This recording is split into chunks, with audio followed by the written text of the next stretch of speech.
Chapter 1354. Because she was very clear that this person had concealed himself deeply from her previous life to this one. Perhaps Mu Jingrui alone could not deal with him.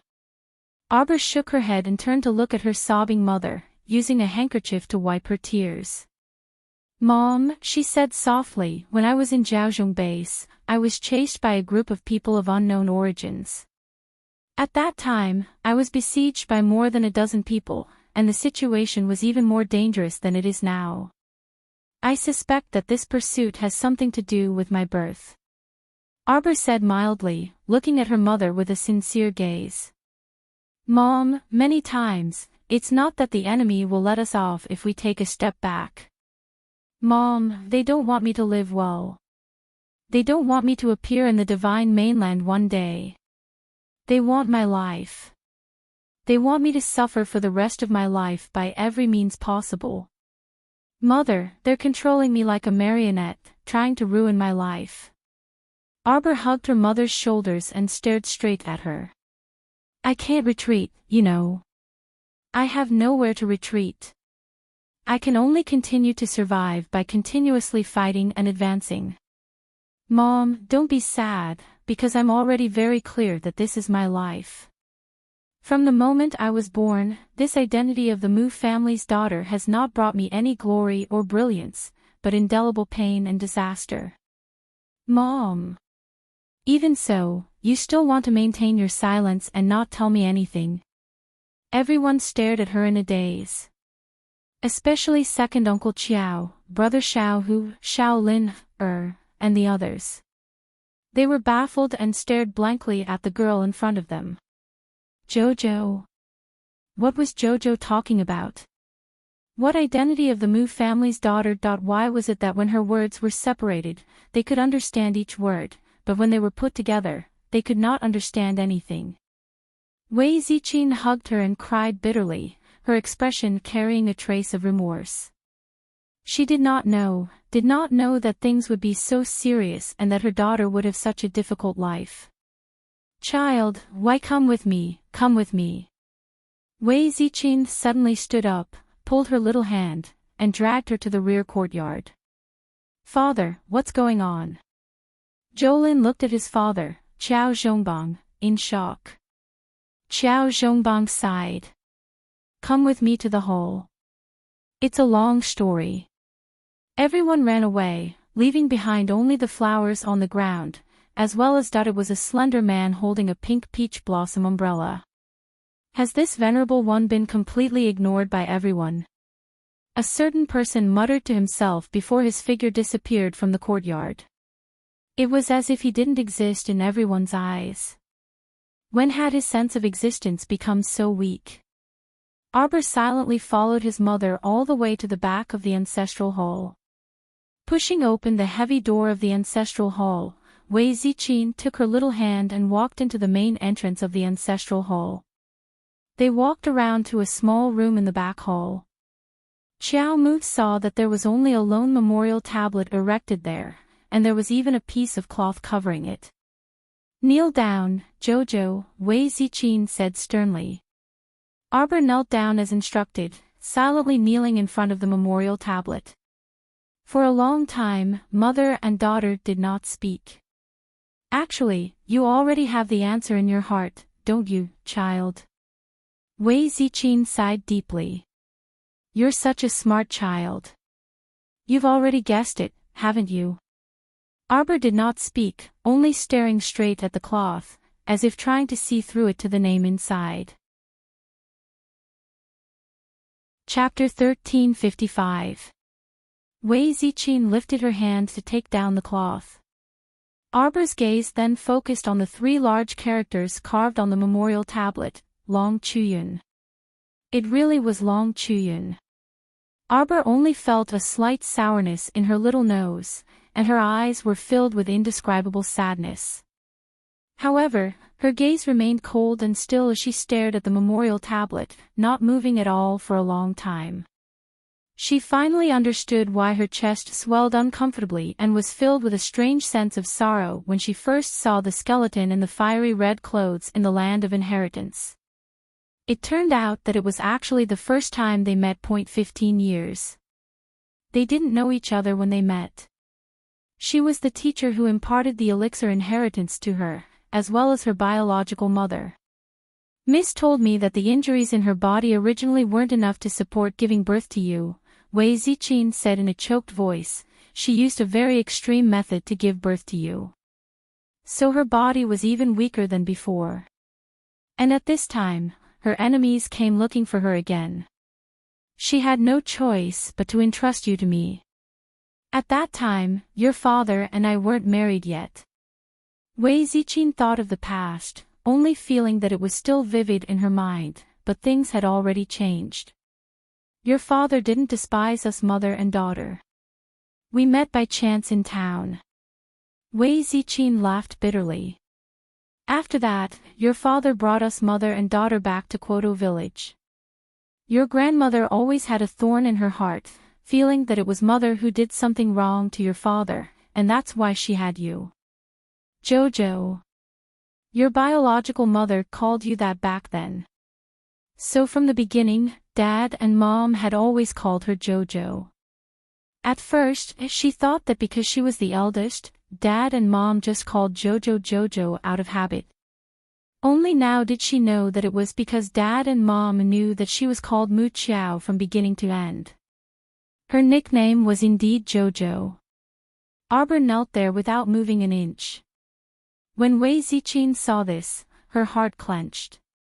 She reached out and stuffed half of the jade pendant with a red string into her daughter's hand. She hugged her daughter and cried, "Take it, okay? Jojo, this is what your birth mother left behind. You can blame anyone but her." Mother recognized the ring on your finger. Wei Ziqin looked up at the expressionless Arbor and said, "It's really the nature of mother and daughter. No matter how far apart they were, no matter how long they were separated. You guys just reunited without any reason, didn't you?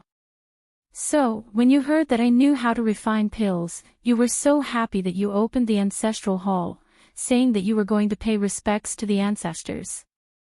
Actually, you're just going to tell her that I've also become an alchemist. In the future, I will also be like her and become an alchemy grandmaster." Wei Ziqin nodded with tears in her eyes. "Mother, do you know who her enemy is? Who has been trying to take her life?" Wei Ziqin shook her head. "Mother isn't lying to you. Mother really doesn't know. I swore to young miss that I would never mention her name to you in this life. She hoped that you could be a normal person peacefully. However, how could her bloodline be normal when she was born? She didn't want you to go down a dead end and focus on revenge." Wei Ziqin hugged the girl and reached out to brush a strand of hair on her cheek behind her head. "Mother only knew. When young miss gave birth to you, she told me that she didn't have long to live. But mother really didn't know that she would actually set up an inheritance mystic realm and let herself die alone in the mystic realm." Wei Ziqin's voice choked with sobs. Chapter 1356. Mom, didn't I tell you? Her inheritance mystic realm is set up on the mountain behind our Quoto village. Wei Ziqin was startled. She pursed her lips and shook her head. She probably thought that even if she died, she would still want to be a little closer to you. Child, you are a concern that she can't abandon. Wei Ziqin held her daughter's hand and tightly held that half-jade pendant in her palm. Believe Mom. As long as there is a sliver of hope, your biological mother wouldn't hand you over to me, Wei Ziqin said softly as she stroked her daughter's head. So, don't hate her, okay? I don't hate her, Arbor said indifferently. Wei Ziqin's eyes filled with tears. But you are so cold. Mom's heart aches when I see you. Mom, don't think too much. My mind is just a little confused for a moment. Arbor held her hand and said indifferently, Mom, you swore to her that you wouldn't tell me the truth. But today, you personally broke this oath. Her mother valued promises so much. In her previous life, when her family was so poor, her mother had never thought of sending her, a burden, away. And her father, this honest and stupidly filial man, never thought of sending her away either. Are they stupid? Aren't these two stupid? Why didn't they send her away? They should have just sent her away and left her to fend for herself. In her previous life, she was the one who dragged their family down. It was her. It was her, this jinx. What does it matter? My daughter's safety is the most important. Wei Ziqin smiled with tears in her eyes. After hearing all this, do you have any clues? Child. Seeing her in a daze, Wei Ziqin reached out to shake her body. Then, she cried, Child, you mustn't go down a dead end. You have to be clear about one thing. No matter what your surname is, you are Dad and Mom's child. Dad and Mom don't have much ability, but we will definitely do our best to protect you for life. Mother, I know. Arbor came back to his senses and wiped his mother's face with a handkerchief. You've always been a good mother. In my heart, you and Dad are my parents. There's no difference. Wei Ziqin burst into tears. She was both moved and emotional. Child, do you have any clues? Arbor shook his head and nodded. I suspect that the people who are targeting me are her enemies. But right now, I don't know who they are. Mother, don't worry. Your daughter isn't that weak now.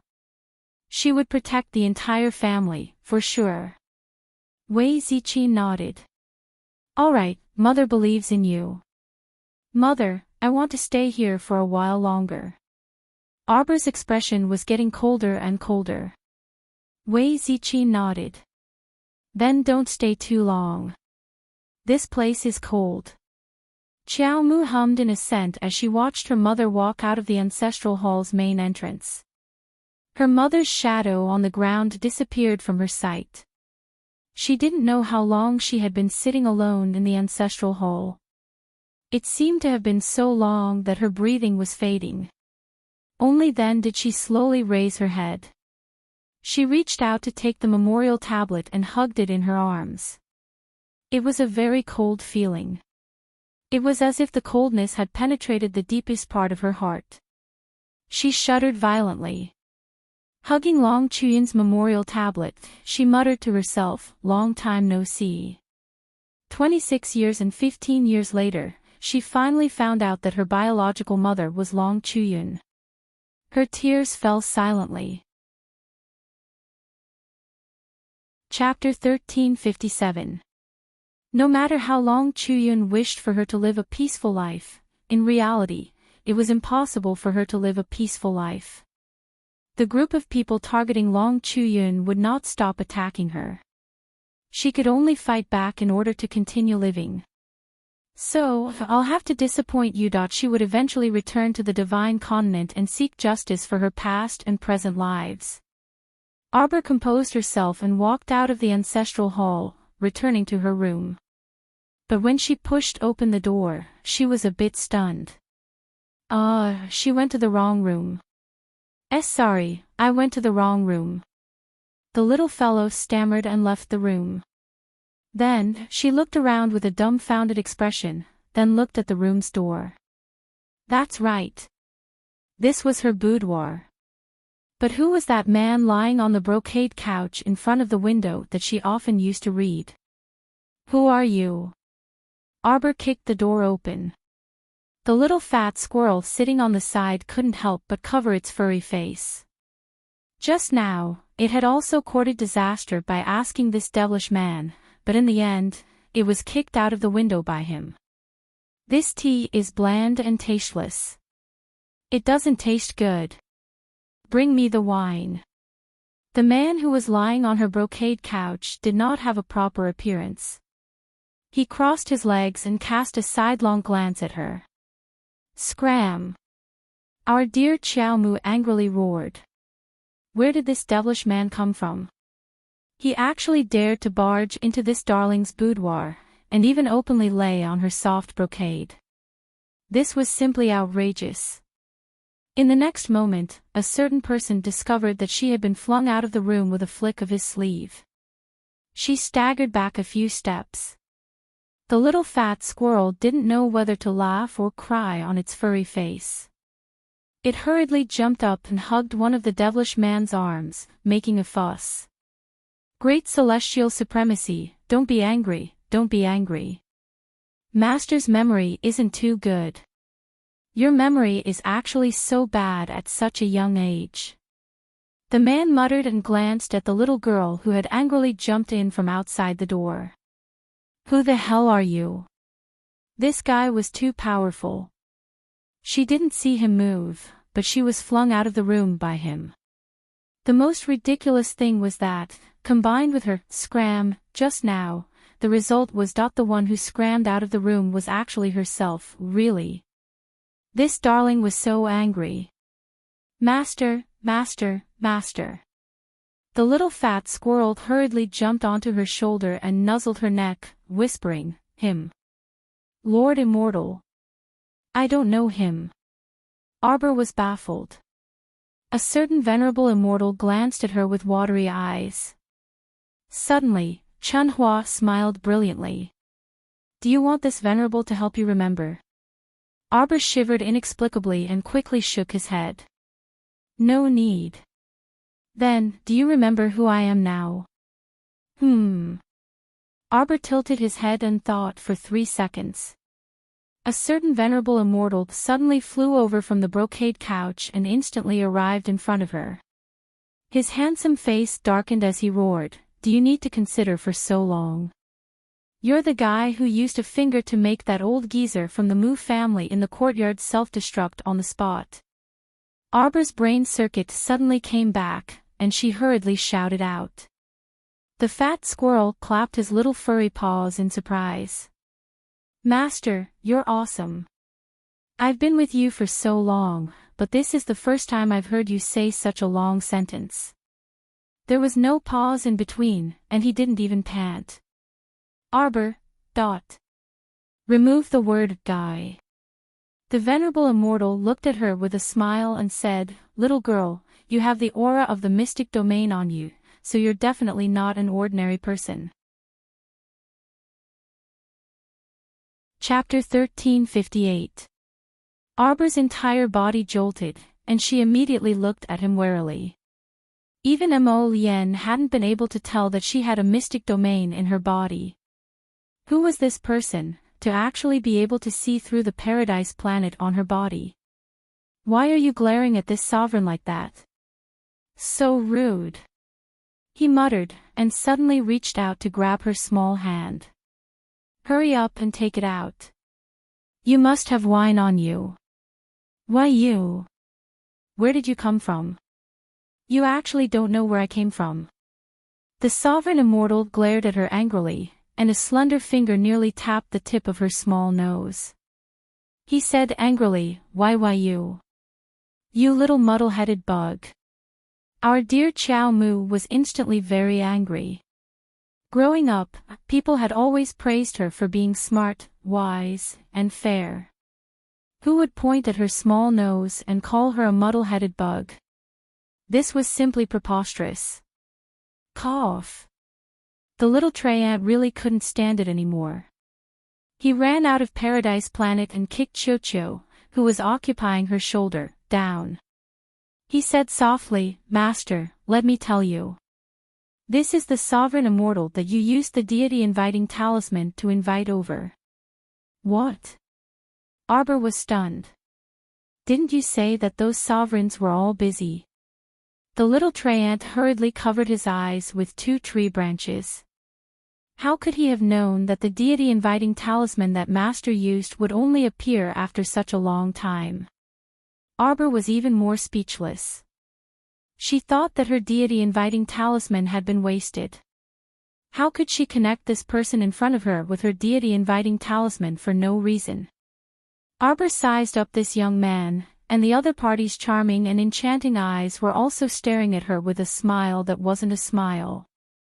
His thin lips were moist and pink, and a lock of curly hair fell on his cheeks. His slender body leaned lazily against the door, leaning against it without any sense of propriety. She recalled that this person had landed in the courtyard with fragrant peach blossoms all over his body, and his red clothes were very eye-catching. And at this moment, he had actually changed into a set of pink clothes. No, he had also changed his hairstyle. Just now, his hair was not tied up, but now, he had changed it into long, curly hair. Could it be that every time he changed his clothes, he had to match it with a unique hairstyle? Oh my God, he's even more diligent in changing clothes than this girl. A thought flashed through Arbor's mind. Were you really invited by my God-inviting talisman? Are you the Peach Blossom Immortal Venerable? At least you know your stuff. The man nodded and looked at her as if she was a promising child. Child, what's your name? Arbor. The Venerable Peach Blossom Immortal glanced at her and suddenly laughed. Aren't you from a talisman aristocratic family? You're trying to trick me, right? I clearly heard them saying that your surname is Moo. Arbor's little face immediately turned gloomy. He immediately turned around and left. The Venerable Peach Blossom Immortal was stunned and subconsciously blocked her. TSK, such a temper at such a young age. Okay. I'll call you Arbor, okay? How about I tell you my name, and you give me good wine? Aren't you called Peach Blossom? You're called Peach Blossom. The Venerable Peach Blossom Immortal looked at her speechlessly. Why did he feel that if he continued to argue with this child, he would be angered to death? As the two of them talked by the window, Lightning, who was squatting on the tree, hurriedly took out a communication jade talisman from his pocket and scribbled a few lines of words.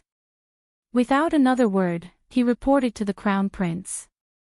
Your Highness, bad news. There's another man in the Crown Princess's room.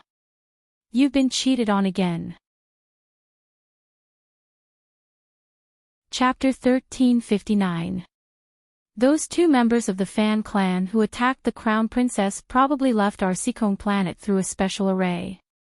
Hui Feng was currently reporting the Fan clan situation in the study.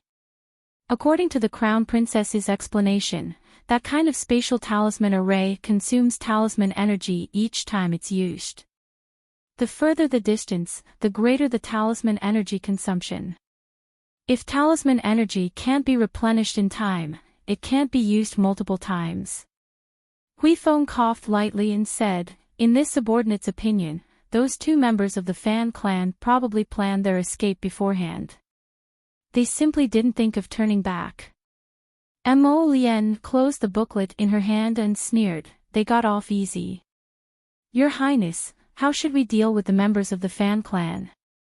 The Fan clan produced two degenerates who rebelled and plotted against the Crown Princess. It's family head Fan's fault for not properly disciplining them. As the head of the clan, he naturally has to bear the main responsibility. Go, behead family head Fan in public. As for the rest of the Fan clan, banish them all from the capital and never let them return. Mo Lien narrowed her eyes as she coldly ordered. He wanted to let all the forces in the entire Mo Kingdom capital know not to provoke his little crown princess again. Huifeng's mouth twitched, and he nodded and cupped his hands. Yes, this subordinate will handle it right away. Mo Lien nodded, her expression faintly weary. These trivial matters were messy and very annoying to deal with.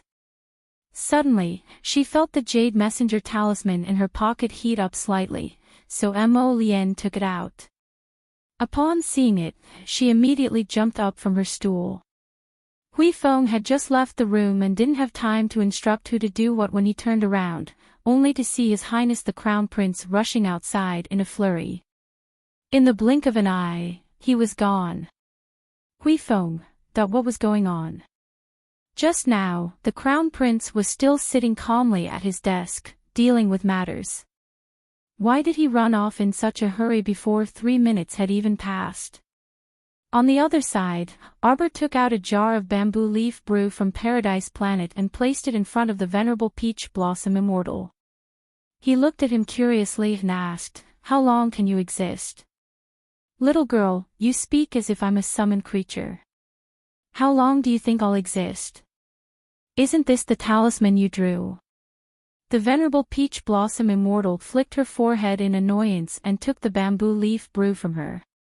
Opening the seal, a rich wine aroma wafted out. Not bad, not bad, not bad at all. The venerable Peach Blossom Immortal poured himself a cup of wine and narrowed his eyes. Oh my God! It had been a long time since he had drunk such good wine. Sure enough, living in the mortal world was great. He could eat and drink as he pleased. How long had it been since he had tasted such a feeling? Unlike that damned place where they came and went, there was only a vast expanse of white mist. Everyone was drinking the wind and admiring the moon, cultivating without eating. They were like idiots every day. Arbor smelled the aroma of the wine and looked a little puzzled. She remembered that when second uncle gave this batch of bamboo leaf brew to her back then, they had taken 3 to 4 jars to drink. At that time, there hadn't been such a rich wine aroma. Could it be that the rich mystic energy in the mystic domain had imperceptibly transformed it? Good wine. The venerable Peach Blossom Immortal poured himself another cup. Arbor couldn't help but feel curious when she saw him drinking so happily. Was it really that good? She took a cup and was about to reach for the wine jar when that fellow snatched it away. Shoo shoo shoo. What's a child drinking wine for? He flung his sleeves at her in disdain. You're the child. Chapter 1360. Arbor tugged at his sleeve and reached out to snatch the wine in his hand. Amused, the venerable Peach Blossom Immortal raised his hand and tried to pinch her expressionless face. Children should act like children. Why are you pulling a long face all day? I'm an adult. With a taut face, Arbor turned around and dodged his fingers. She said angrily, your family is full of children. TSK, the venerable Peach Blossom Immortal raised his head and gulped down the wine in one gulp, emptying the contents of the jug. Arbor glared at him coldly. Give me 2 more pots. No more. Who are you trying to fool? The venerable Peach Blossom Immortal flashed to her side and spread out his slender, jade-white fingers, shaking them in front of her. We agreed earlier that I'll tell you my name and you'll give me wine. Who agreed with you? Arbor twisted around and aimed the back of her head at him. Listen carefully, this venerable one's name is Rotten Peach Blossom. You're the Rotten Peach Blossom. The venerable Peach Blossom Immortal raised his hand, and peach blossom petals sprouted from his slender wrists as if there was no end to them. This is merely a form that I created by activating the wood spirit. A certain venerable immortal glanced at her irritably. You don't know. Just like your water spirit that can melt ice and snow, this wood spirit's form is even more colorful and ever-changing. All the plants in the world can take on the form of wood. How can I not know? Arbor stubbornly maintained her stoic face and indifferently swept her gaze over his face. With a flip of her hand, the wood spirit turned into a small yellow flower and landed on her palm. Isn't it just like this? The venerable Peach Blossom Immortal. Why was this child so unadorable? What attack power can a small flower like you have? Your peach blossom has attack power. Nah. My cultivation has already reached the stage where even a few small peach blossom petals can hurt people. You're different. With your current cultivation as a level 14 little mystic cultivator. Just now, you had to do that in order to injure the great spirit master. As he spoke, the venerable Peach Blossom Immortal's hand quickly condensed a wave of wood spiritual energy. In an instant, it transformed into a man-eating flower with its mouth wide open.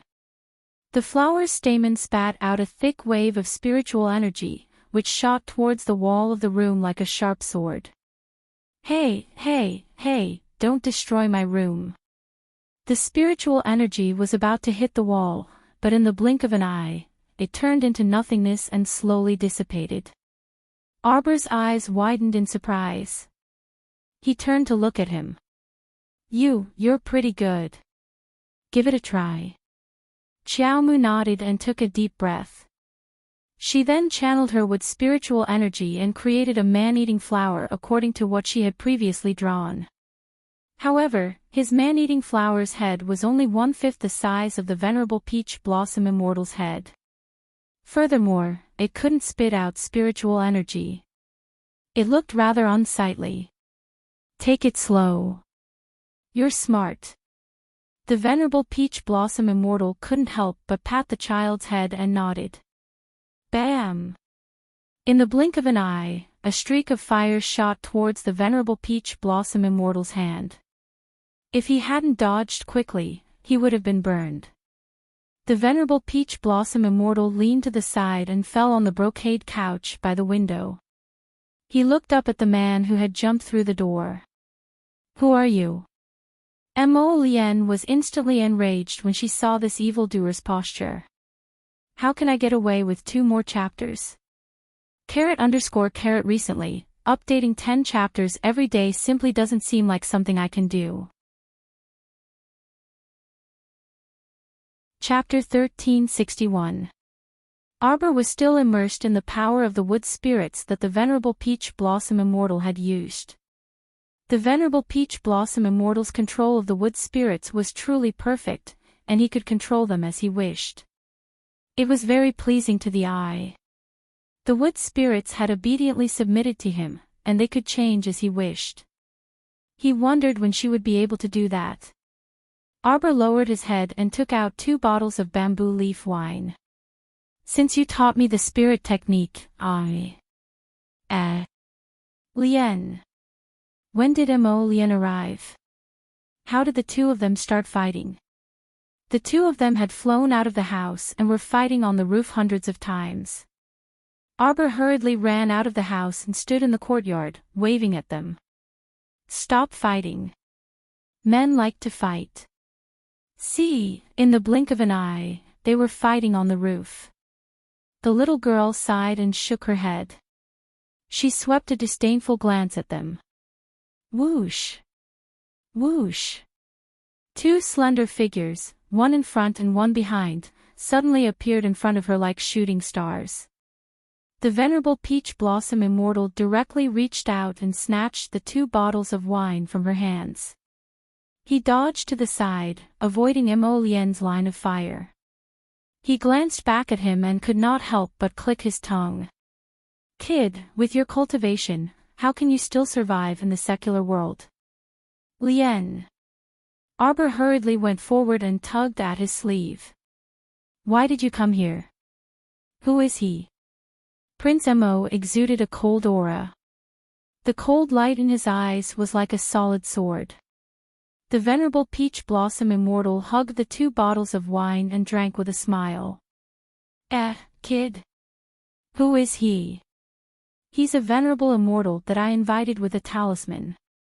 Venerable immortal. Mo Lian's eyes flashed. Are you sure? Arbor nodded her little head very honestly. Hey, kid, you didn't expect this, did you? I was being lenient just now. Otherwise, do you think you can exchange 100 blows with me? Are you kidding me? The venerable peach blossom immortal gulped down half the bottle of wine and exhaled. Good wine. Why did you invite him here? What? Inviting a deity is of course to fight. The venerable peach blossom immortal crossed his long and slender leg before turning to shake his head at Mo Lian. Don't sway, don't sway. You brat, do you think I'll be afraid of you just because you have 3 heads? Arbor. Mo Lian sneered, get the hell out of here after the fight. Are you trying to cheat me out of my food? It's none of your business. I'm eating the little girl's food, not yours. The venerable peach blossom immortal couldn't even straighten his tongue and spoke in a muffled voice. Haven't you heard of an old saying? It's easy to invite a god in, but difficult to send him away. Mo Lien's eyes flashed with anger. He was about to step forward and beat the shameless guy again when Arbor quickly held him down. He raised his hand and patted his chest to calm him down. Don't be angry, don't be angry. I'm telling you, he won't stay for long. How? How did you know?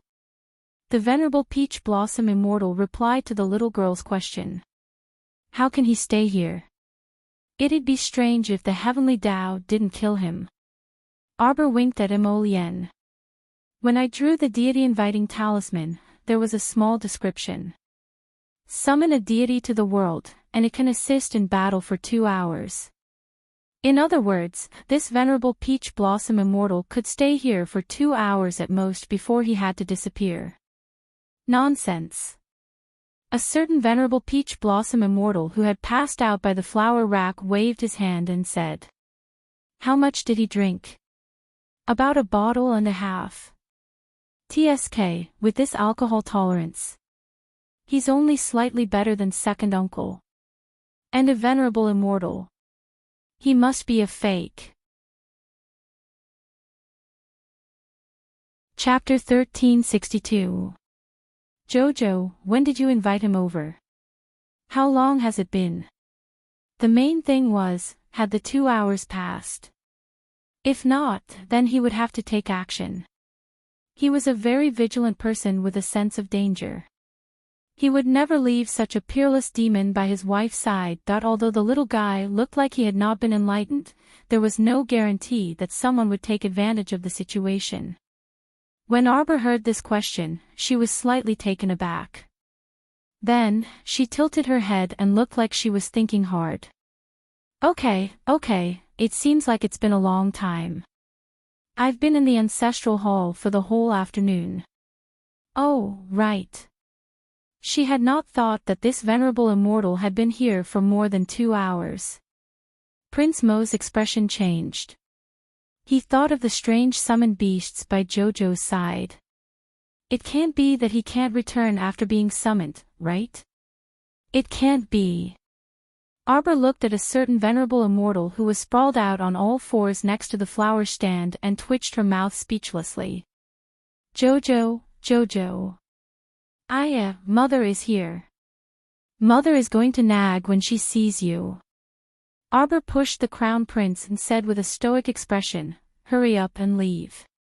Mother said that we can't see each other for the next few days. Okay. Then we'll see each other in 3 days. Mo Lien quickly stole a kiss on her cheek. Then, she nimbly turned and dodged the little guy's pinching fingers.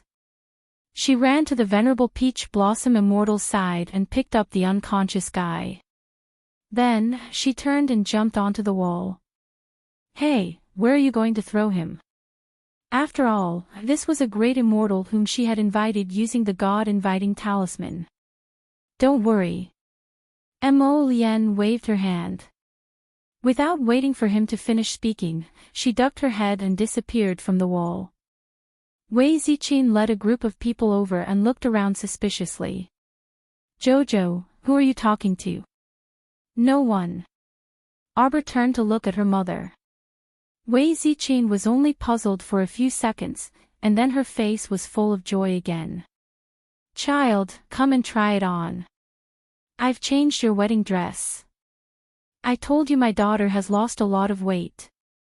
Look at her waist, it's so thin that you can't even see it. Mother, it's not that exaggerated. 1 day later, Mo Lien sent Xiaomu a message. That fellow that you said would disappear in 2 hours is still in the palace right now, happily feasting on fish and meat. Arbor. The days flew by amidst the bustling preparations. On the day of the wedding ceremony, the palace had sent a lot of things, such as jewelry, clothing, daily necessities such as gold, silver, jade, and so on. There were more than 100 types of hairpins inlaid with various gems and pearls. The fur used to make all kinds of bedding and jackets was divided into mink fur, otter fur, and fox fur. There were more than 100 sheets of each, and countless pieces of silk and satin. Naturally, they wouldn't lack the various kinds of rice and food that they needed now. Arbor couldn't be bothered to look through these things. When her mother had people send them to her courtyard, she just let them spread out on the ground. The day before the wedding, the Chiao family sent the crown princess's dowry to the eastern palace. That was truly 1,000 mu of fertile land, 10 li of red dowry that dazzled one's eyes. When the dowry was carried out, it indeed formed a long winding dragon. The items placed in the open space in front of Chiao Mu's courtyard nearly filled up the entire courtyard. In addition to the gifts from the great king and queen, there were also all the things that Prince Mo had privately turned over. There were deeds to houses, land, and shops. It was a dazzling sight. She knew that her husband was a rich man, but when this pile of things was placed in front of her, she really felt dizzy. It's over. Chapter 1363. On the day of the wedding, the crown prince went to the Longevity Palace in his royal robes and kowtowed to the Queen Dowager and the great king. Queen Zhao's eyes were filled with warmth as she gazed at her outstanding son. The imperial chariot left the palace, escorted by guards. The road from Minshan Avenue to the palace was basically controlled by the Dragon Saliva Guard to prevent any accidents. The procession meandered slowly. Mo Lian's anxious heart was gnawing at him. Under the jade crown was a handsome face. His eyebrows reached his temples, and his phoenix-like eyes looked around. His spirit had long flown somewhere. Your Highness, calm down. You'll be able to see the crown princess very soon. How could he calm down? He could even hear his own heartbeat now. He would wait for as long as he wished, for as long as he wished, for as long as he wished for. The day of the wedding had finally arrived. On the other side, the Chiao family had been busy since early in the morning. Even though many people had been temporarily transferred from the palace to help, Wei Ziqin still felt that there was not enough manpower. Master, let me tell you, it's really lively outside today. Qing Yuan flapped her wings and flew in through the window.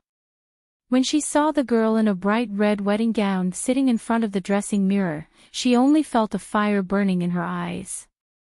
This wedding gown was made of cloud sky brocade. Everyone knew that cloud sky brocade was worth 10,000 taels of gold in the past, but in today's world, it was almost out of stock. The little girl sitting in front of the dressing mirror had her hair tied up in a bun. She was wearing a bright red wedding gown, which complemented her delicate little face. She lifted her wrist slightly, and her skin was as smooth as cream.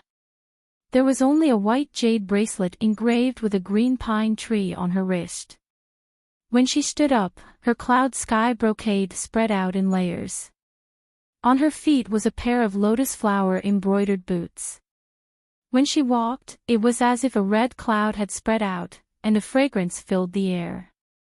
She was really a beautiful little girl. It was rare for the little fellow to wear a red robe. When she wore it occasionally, it really made people unable to take their eyes off her. Those female attendants who had never been close to her before had been transferred over to serve her at the last moment. Looking at the expressionless expression on her smooth and exquisite little face, they couldn't help but secretly guess if the crown prince consort was dissatisfied with this marriage. However, that cold little face, coupled with this fiery wedding dress, was really indescribably unique and beautiful. As soon as the auspicious hour arrived, the little crown princess was escorted to the central hall by a crowd of people. She was welcomed into the main hall in a lively manner. Qiao Zhongbang and his wife looked at their daughter with gratification. Second uncle, second aunt, Xiaohu, and the rest had all changed into new clothes and were sitting in the main hall, waiting for her to come. Xiao Lin held her younger brother's hand and wiped away her tears with the little monk. However, looking at the bulging bags, they should have already received a lot of gifts. A crowd of people crowded around her as they noisily walked in the direction of the imperial carriage. When she looked up, she could see the crown prince, dressed in a royal robe, impatiently walking in from the main entrance in a magnificent manner. The moment the two groups of people met, Prince Mo had just taken his little wife's hand with a smile. However, he saw that the little girl's body was suddenly enveloped by a red and greasy light. That smear of red was so dazzling that it almost stole the brilliance of the wedding gown. In an instant, it exploded from her body. Screech! After a phoenix cry. A dazzling light suddenly flew up from her body and instantly dyed the entire Minshan Avenue with a bright red luster. Chapter 1364. Everyone was stunned for a moment as they looked up at the sky. It was an egg. An egg flew out of the crown princess's body and rolled in the air, emitting rays of red light. Mo Lien subconsciously grabbed Arbor's wrist and held it tightly in her hand. Her gaze followed the crowd and looked up at the sky. The egg rolled in the air for a while before it suddenly made cracking sounds and cracks appeared on the eggshell. Red light shot up into the sky and overflowed, almost blinding everyone's eyes. Arbor blinked and blinked again. He suddenly pointed at the egg in the air and said, "It's coming out." Screech. After another phoenix cry, the damage to the eggshell became greater and greater. After a few more cracking sounds. Bang! The eggshell completely shattered and every piece of eggshell was suspended in the air. Immediately after, a fiery red light jumped out of the egg and was wrapped in layers of red mist. At first, it was unclear what it was, but after all the eggshell fragments were sucked in by the red mist. In just a few moments, a pair of dazzling crimson wings suddenly stretched out from the fog. It spread out and covered the sky, blocking the dazzling red sun and the pure white clouds. My God! What is that? It looks like a foam, an ancient phoenix. The phoenix's long and elegant wings scattered a stream of scarlet flames as it circled in the air and cried out happily. Only Miss Chow knew that this little guy was currently shouting in her conscience. "I'm coming out, I'm coming out. I'm finally coming out, oh woo. Look at how happy he is." He must have been very stifled in the egg, Arbor thought as he looked up at the fire phoenix whose body was even larger than Qing Wan's. "Big Cyan, it should be your brother, right?"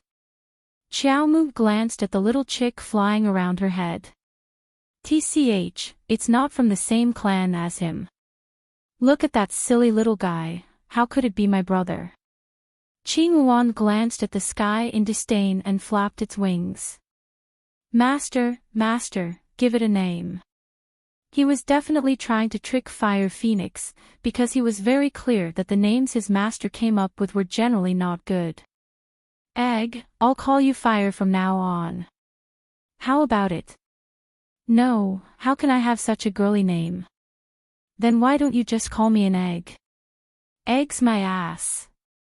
I'm no longer an egg." The Fire Phoenix was so angry that it let out a cry as it spun back and forth in the air. "You're so picky.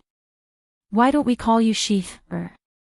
Seeing that you're wearing a fiery red robe, calling you Sheaf-er wouldn't be a bad idea," the little fellow thought.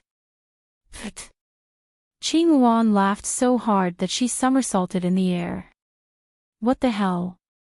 Sheaf-er. Which little girl's name is this? Egg, Fireball, Sheaf-er, pick one." Arbor made the final decision, as if there was nothing he could do about it. The phoenix egg was helpless and could only say, "Huahua," then. "Alright, being called Huahua is at least 1,000 times better than being called Sheaf-er." The ancient fire phoenix circled in the air. After a shrill cry, birds from all directions flew towards the Marquis of Jiayuan's estate on Minshan Avenue.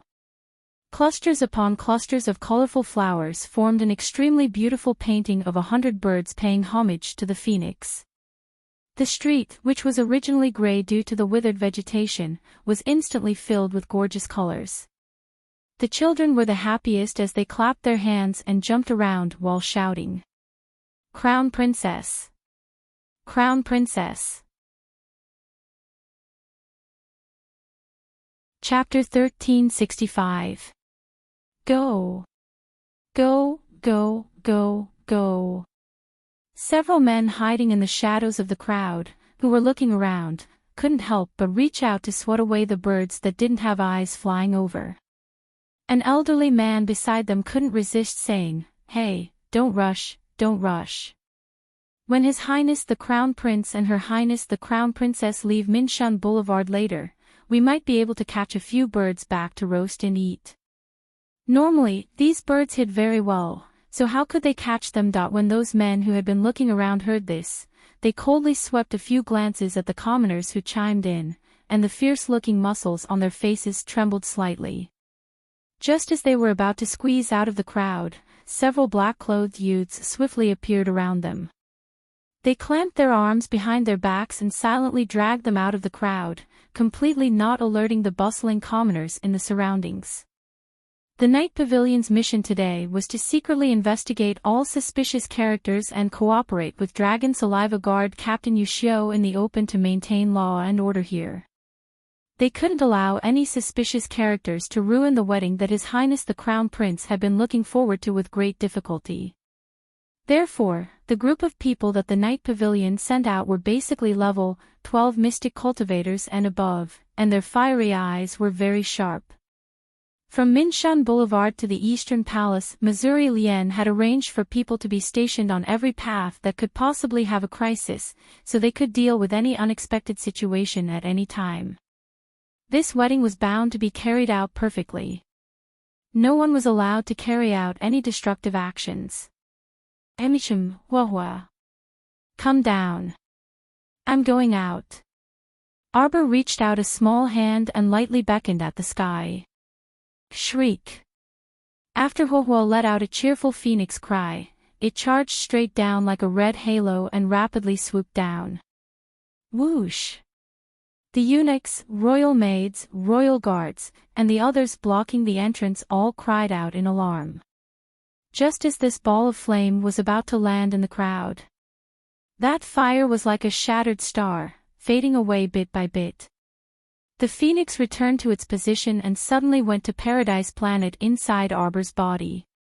Everyone only saw that ball of raging fire pounce on the Crown Princess, causing the tassels on her phoenix coronet to sway and the pearls and jades to jingle. This kind of little Crown Princess was truly too dazzling. Like light clouds covering the moon, like flowing wind returning snow. Looking from afar, it was as clear as a bright pearl, as fine as the bright moon in the sky. Looking around, the light in his eyes flowed, and he suddenly revealed a brilliant smile towards the Crown Prince. As Mo Lien held her small hand, he fixated his gaze on his wifey. How could he bear to shift his gaze away? This smile stunned the palace maids and eunuchs who were escorting them out. As far as he could remember, the Crown Princess had never smiled before. However, once she smiled, even 1,000 flowers could only bow down to her. Wei Ziqin secretly wiped away her tears, a trace of a smile hanging at the corner of her mouth. Yet, from both sides of Minshan Avenue came a burst of excited cheers. Oh my God, the phoenix fell into the Crown Princess's house. As expected of our Mo Kingdom's Crown Princess. She truly is the destined heavenly phoenix, the wife of my northernmost heir apparent. From both sides of the street came the cheers of the populace, the sea of people bowing down to the Crown Princess. All of them secretly looked up to see the Crown Princess being led out of the Marquis of Jiayuan's estate by His Highness the Crown Prince. This was incredible. The little Crown Princess's snow-white complexion was as beautiful as a fairy that had descended to the mortal world, making people unable to move their eyes away. It was only when the Crown Prince helped the Crown Princess onto the imperial carriage that the two people set off, slowly leaving with the royal guards surrounding them. Chapter 1366.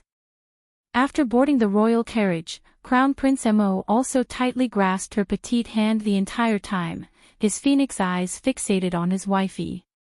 Arbor turned to glance at him. Why do you keep staring at me? You look especially good today. Mo Lien murmured softly. He raised her small hand to his lips and kissed it. What should I do? I don't want others to see you like this. You look good today too.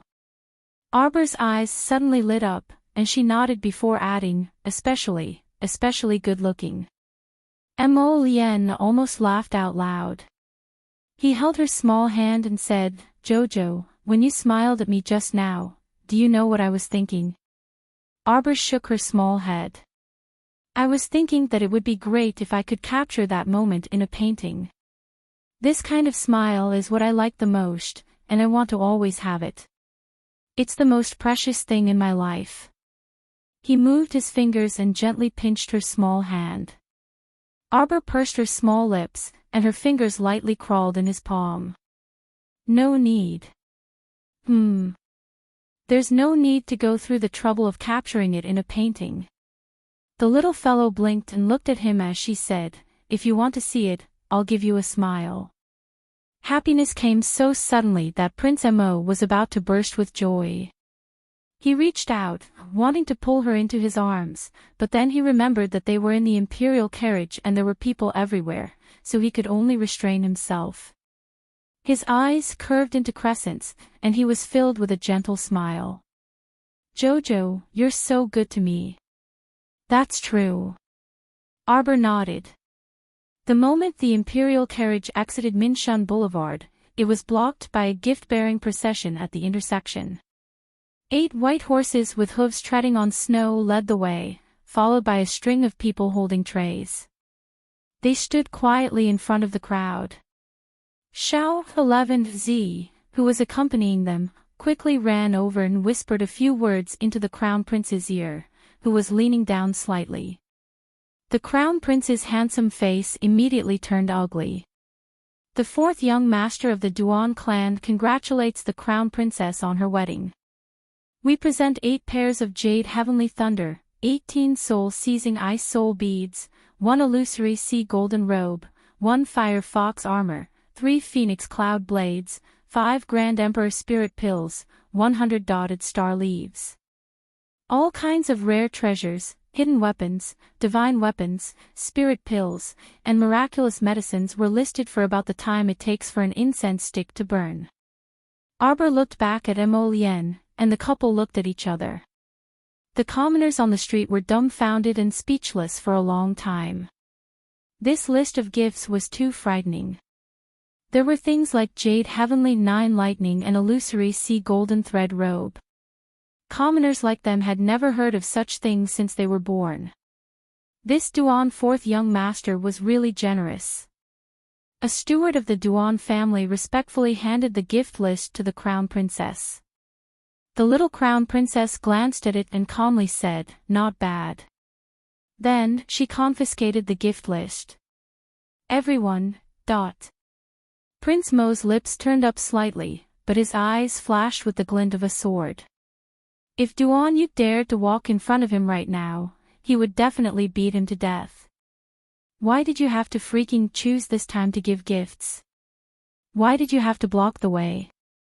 Would it kill you to send a gift list to the Eastern Palace? Harboring malicious intentions. However, Mo Lien soon discovered that Duan Yu wasn't the only one harboring malicious intentions. It was as if those people had made an agreement to block the way and give gifts one after another. When Arbor received the gift lists from the Qin estate's eldest young master and second young master in succession, the eldest young master gave an evaluation of not bad. The second young master threw out, Not bad. Everyone, I need to get busy. Continue tonight. Chapter 1367. At the same time, Anya Pavilion was shrouded in a dense gloomy aura. A yellow-clothed young lady stood motionlessly next to Commandery Princess Yi and like a clay puppet. Commandery Princess Yi and was holding a teacup that was emitting faint steam as she stared intently at her reflection in the mirror. The sound of light footsteps came from the side of the door. Su-er ran in breathlessly from outside the door. Seeing Commandery Princess and look over, Su-er shook her head helplessly. It can't be helped, Commandery Princess. His Highness the Crown Prince is too vigilant. All the roads from Minshun Boulevard to the Royal Palace have been strictly controlled. The troublemakers that we hired have mostly been caught by the Crown Prince's ambushers, so they won't be able to accomplish anything. Commandery Princess Anne's eyes turned blood red instantly. She swept all the items on the table to the ground, and Commandery Princess Anne raised a bronze mirror up high before throwing it down with a clang. The huge commotion caused Su-er to widen her eyes in fright, and she retreated a few steps. Fortunately, the yellow-clothed young lady had already dismissed the people in the room. At this time, other than Su-er and that yellow-clothed young lady, no one else knew that the Commandery Princess could be so terrifying once she lost her mind and got angry. "Ah!" Su-er exclaimed, "Commandery Princess, don't be angry, Commandery Princess. Tell me, which part of me is inferior to that little bitch? Why did he choose her and not me? Tell me, tell me." Commandery Princess Anne shouted angrily with clenched fists. "I think that Commandery Princess is a million times better than her in every way," Su-er said against her will. "But he chose her and not me." Commandery Princess Anne was so angry that she flipped over the table and stood up with a bang. She was about to rush out without thinking. "I'm going to find the Queen Dowager. Commandery Princess. Commandery Princess." Before Commandery Princess Anne could dash out the door, a yellow-clothed figure abruptly shot in front of her and stopped her. She looked at her solemnly and asked, "Commandery Princess, what identity do you plan to use to discuss this matter with the Queen Dowager? If it is the 9th Miss of the Marquis of Su-Anne's estate, then your identity is still not good enough for His Highness the Crown Prince," the yellow-clothed young lady said dryly, her tone very calm. She was not mocking her, only stating the truth. If it is the Queen Dowager as a Commandery Princess, that was even more laughable. How could the Empress Dowager not know what the princess was thinking? But did she say anything? She just wants to find you a good marriage partner and marry you off as soon as possible. This is her pity for you as an elder. If you stubbornly intend to cause trouble in front of her, you will only wipe away the last bit of pity she has for you. The yellow-clothed woman's words were like a bucket of cold water that splashed Commandery Princess Anne awake. Ming Qian. Commandery Princess Anne's lips trembled as she crouched down and hugged herself, shuddering as she hugged herself into a ball. "Do you know, I like that person a lot, like. Ever since I was young, I've felt that he was like a ray of light, so dazzling that it was daunting. Sometimes, you don't need any reason to like someone. You know, I really want him to take a closer look at my eyes, to let him feel my deep love for him. However, such a small wish cannot be fulfilled. Because that person's gaze had never stopped on her for even a second. Never. That was why she felt so indignant. Despair. Chapter 1368. Sigh. The yellow-clothed girl, Ming Qian, helped her up. "Why bother? If you were willing to listen to me, you wouldn't have to be so stubborn." The yellow-clothed girl was quite perceptive. She understood very well that the Queen Dowager indeed doted on her master a lot, but this was all on the premise that her grandson could not be harmed. The Commandery Princess and Su-er were truly too childish in wanting to mess up His Highness the Crown Prince's grand wedding behind her back. If someone were to investigate this matter, they would definitely trace it back to her. At that time, Her Majesty the Queen Dowager's last bit of patience would be completely worn away. "All right, Commandery Princess, you had better rest properly inside. Don't go anywhere for the next few days. You still need to find someone to smooth things over for hiring local ruffians to cause trouble. so as to avoid His Highness the Crown Prince finding time to investigate you. At that time, it really would be too late for regrets. Commandery Princess and shuddered. You mean, if he knew that I was the one who did this, he would execute me without regard for the Queen Dowager's feelings? His Highness is a ruthless person. Before you did these things, you should have clearly known the consequences. The Fan family is your example. After saying this, the yellow-clothed girl, Ming Qian, stood up and walked outside. She was in a hurry to deal with the mess that the Commandery Princess and Su had left behind. The veins on her forehead were throbbing, and she felt very vexed. Commandery Princess and collapsed onto the bed, and Su quickly went up to soothe her. Commandery Princess, don't panic. With Ming Qian here, there definitely won't be a problem. Su, I didn't control myself, did I? Commandery Princess and finally calmed down and muttered to herself, there's still a chance, right? Su, I still have a chance, right? Right. Commandery Princess, where there's life, there's hope. Commandery Princess, you must stay calm. In the future, you must not clash head-on with that crafty Crown Princess. As long as we can win the Queen Dowager's favor, there will still be a chance at that time. Su nodded repeatedly. Commandery Princess and gazed at that girl with teary eyes. Su wasn't like that girl Ming Qian.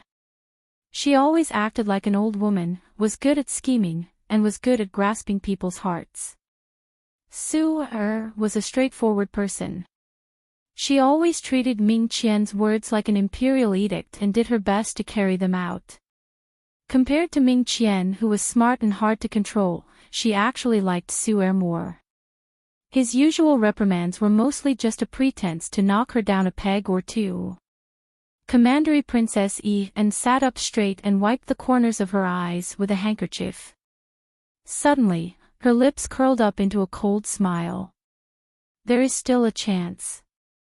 Su felt that when her imperial princess spat out these words, it was as if she was swearing to the heavens. She didn't know if she was trying to convince herself or the heavens. My Joe's section break. After Arbor was sent to the Eastern Palace, he didn't stay idle. He ate and drank as usual, and had people remove the heavy phoenix crown from his head. Xiao Yao had entered the palace with him, so she couldn't help but find it amusing when she saw that he couldn't sit still. Crown Princess, His Highness is greeting guests in the forecourt. It will probably be a while before he comes over. How about I go to the kitchen to get some pastries for you? Arbor, who was eating a red date on the bed, looked up at her when he heard this. No need. There are so many red dates and longans here. It's enough for me to eat. Chapter 1369. Xiao Yao pursed her lips. What could she say? This little crown princess is too strange. I really pity the crown prince. He still has a long way to go. Cough. Xiao Yao coughed lightly and leaned forward to whisper to the little crown princess, Crown Princess, do you still remember Madame's instructions? Arbor's hand, which was eating the red dates, paused. He wanted to ask her something, but he suddenly thought of something, and his face turned red. The next night, her mother talked to her and even secretly gave her a secret manual. When she opened it, she was so embarrassed that she wished she could dig a hole and bury herself in it. She had already thrown the book under the box as a last resort. What a joke. Did she even need to read that book? Back then, she was someone who lived to the age of 26. Although her life in her previous life was very monotonous, she was not a fool. Even if he had never experienced human affairs, he would have at least seen a pig run if he had never eaten pork. The young crown prince consort's face was stoic as she looked at Xiao Yao in all seriousness. Don't worry, nothing will happen. Just let him come. Xiao Yao. Why did she have the urge to laugh? Crown Princess, are you sure you don't look like you want to fight? Okay. Xiao Yao will go to the kitchen and get you a bowl of soup or something. Drink it first to fill your stomach. I'm not hungry either. The little crown princess had already stuffed herself full with dates and longans. Xiao Yao's mouth twitched. This is His Highness's order. Xiao Yao will go now. Oh. Arbor was bored to death and fell on the bed. She felt that the bed was covered with melon seeds, peanuts, candies, red dates, longan, and 4 happiness dumplings. It made her waist and legs hurt. He had no choice but to turn over and continue eating. I really don't know who came up with this idea. Isn't it uncomfortable to scatter these things on the bed? She flipped through the books again. When she heard footsteps coming from outside the door, she casually glanced over. Xiao Yao, you're back so soon. Arbor looked at her with some confusion. The small kitchen in the East Palace was quite a distance away from here. Could it be that Xiao Yao had returned before getting the food? Xiao Yao walked in with a smile. It was just a glance, but Arbor felt that there was something wrong with this Xiao Yao. Although she pretended very well, Xiao Yao had been by her side for many years. Her every move, frown, and smile had long been etched in her heart. It was impossible for her to be mistaken. Who are you? The incomer couldn't help but be startled by Qiao Mu's words. Had he been discovered again? This little guy is really amazing. Every time, it would only take a few breaths of time to see through his disguise. You're the Snake Beauty, or is it more appropriate to call you Ding Ting Ding? Arbor's eyes instantly turned cold. Without saying anything, she raised her hand and shot out a poisonous fog, which sprinkled over to wrap around his body. Cold Master Ding dodged with a sidestep. His entire body twisted like a fried dough twist as he suddenly disappeared from the door. Arbor stared ahead vigilantly. Sure enough, following the slight swaying of the air, a slender figure suddenly appeared in front of her. Cold Master Ding let out a long sigh. You want to kill me as soon as you see me. Why did she feel that this person was speaking to her in a familiar tone? It was really inexplicable. Whether it was the Snake Beauty in the underground village, or him targeting Mo Lian to steal her, or him poisoning Mo Lian with devil grass, it was clear that they were mortal enemies. Chapter 1370. Why are you looking at me like that? Cold Master Ding looked at her with an indecipherable expression. Suddenly, there was the sound of bones cracking, and the sweetly smiling Xiao Yao girl suddenly grew taller, turning into a slender man in purple. He narrowed his eyes and smiled faintly as he looked at her, his entire body emitting a seductive aura. Jojo, can I apologize to you? He had a pitiful expression as he looked at her and said, It was my fault for pretending to be your mother to deceive you, and it was even more my fault for leaving your mother in the room. Tell me, how can you forgive me? Arbor looked at him expressionlessly. The more she looked, the more she felt that there was something strange. This person acted like he was familiar with her, and it didn't seem like he was pretending. But she clearly wasn't familiar with him. Jojo. Arbor's small face was taut. You're here to court death, right? Why do you say that? You poisoned Mo Lian with devil grass before, and he was worried that he wouldn't be able to find you for revenge. Today, you delivered yourself to his doorstep, so aren't you just seeking your own death? Cold Master Ding snorted. He's lucky that he didn't die. Now, he actually wanted to marry her, which simply made him feel very surprised. Devil grass was a neurotoxin that even those poison experts might not be able to detoxify, so he didn't know how Prince Mo had managed to escape this calamity.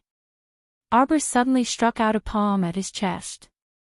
Cold Master Ding was stunned, but he didn't dodge, and met this palm head-on. Arbor was stunned by this guy's actions. Could it be that when he went out today, his head got hit by the door? Otherwise, why would he come and take her palm head on? Jojo. Cold Master Ding coughed, then sighed and said, "Do you really want me to die so badly?" Arbor had a baffled expression. She also had no interest in making a move against someone who didn't have the heart to resist. Jojo. He subconsciously reached out to pull her small hand, but she dodged. Cold Master Ding immediately looked at his empty palm in a daze. A faint feeling of sadness spread through his heart as he raised his eyes to stare at her. The inexplicable feeling in Arbor's heart grew stronger. She remembered very clearly that she had nothing to do with this person other than 2 unpleasant encounters. Why did he have such a sad and accusing expression on his face? "What are you looking at?" The little fellow was a little angry. You look especially good today, Jojo." Cold Master Ding didn't know what he wanted to say. He felt that he was speaking incoherently. Arbor's little face was tense, and he had never let go of his nervousness. "Let me ask you. What did you do to Xiao Yao?" "I didn't do anything to her." Cold Master Ding shook his head. "I reckon she'll be back soon. Jojo, can you come with me?" He suddenly reached out to grab her small hand, but she dodged again and only hooked onto a piece of her brocade sleeve. "Hey, you're so strange. We're not familiar with each other. What do you mean by suddenly coming over to ask me to go with you? Because you don't belong in this kind of palace at all. The sky is high for birds to fly, and the sea is wide for fish to swim. Jojo, you have a broader future, don't you?" Arbor looked at him with a stoic face. "Even if I want to fly and jump, I won't fly with a stranger." What a lunatic. She didn't even know what he was doing here. This time, Cold Master Ding completely heard her words and understood the meaning behind them. What did you say?" Chapter 1371. His voice trembled slightly, and he looked up at her in almost disbelief. What did she just say? Was she faking it? She still didn't remember him. Did she forget the 2 days they spent together? They traveled together from the Mystic Beast Forest to the Mo Kingdom capital. She completely forgot about this period of time, right? No, that wasn't it. She was definitely faking it. She was faking it. This little fellow was best at faking it with a stoic face. "You're lying to me, right? You remember, right? Jojo. You definitely remember, right?"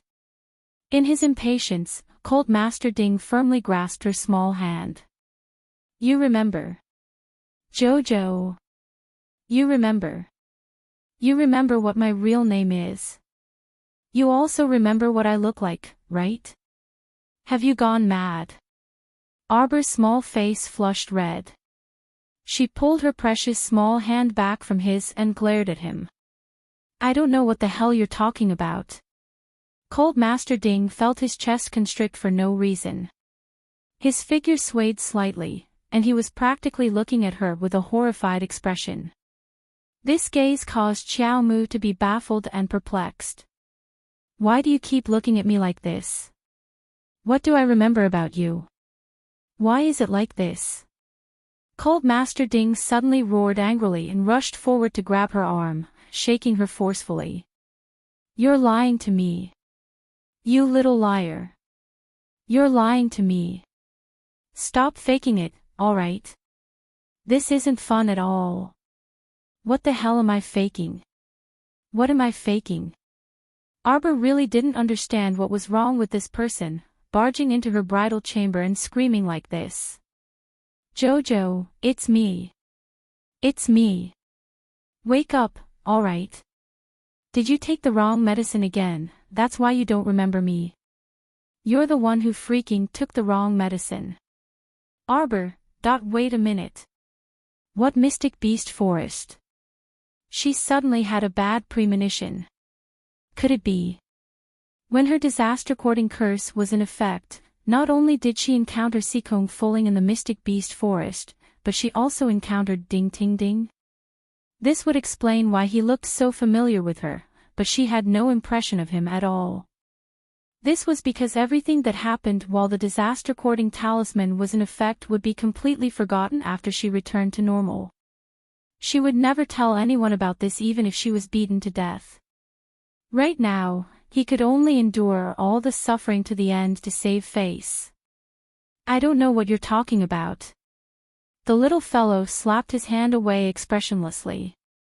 He coughed lightly and said, "Let me give you a piece of advice. Leave quickly. You've already alerted the secret guards outside with your loud shouts.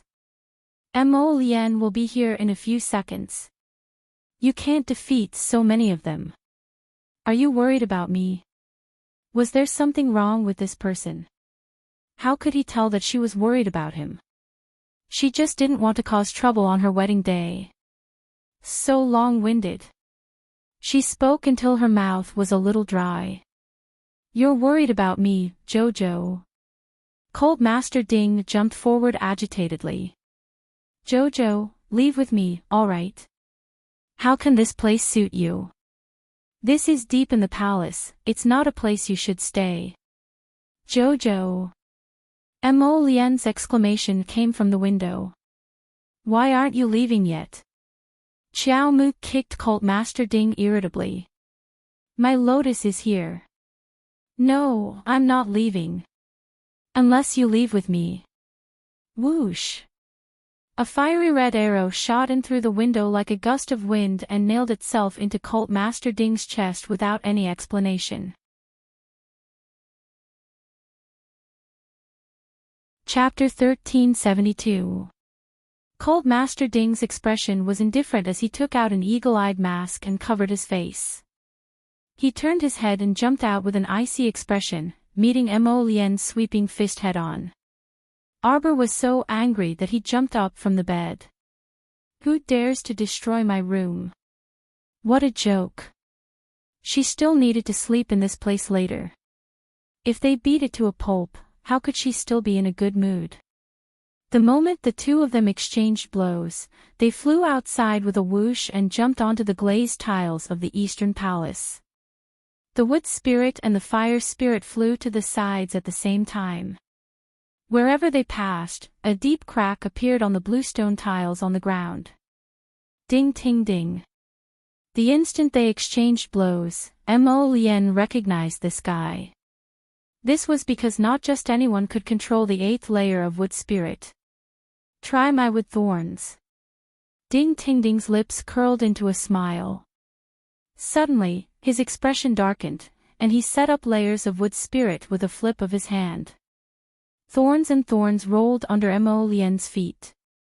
He jumped up, but the thorns and thorns quickly climbed up and circled around his feet.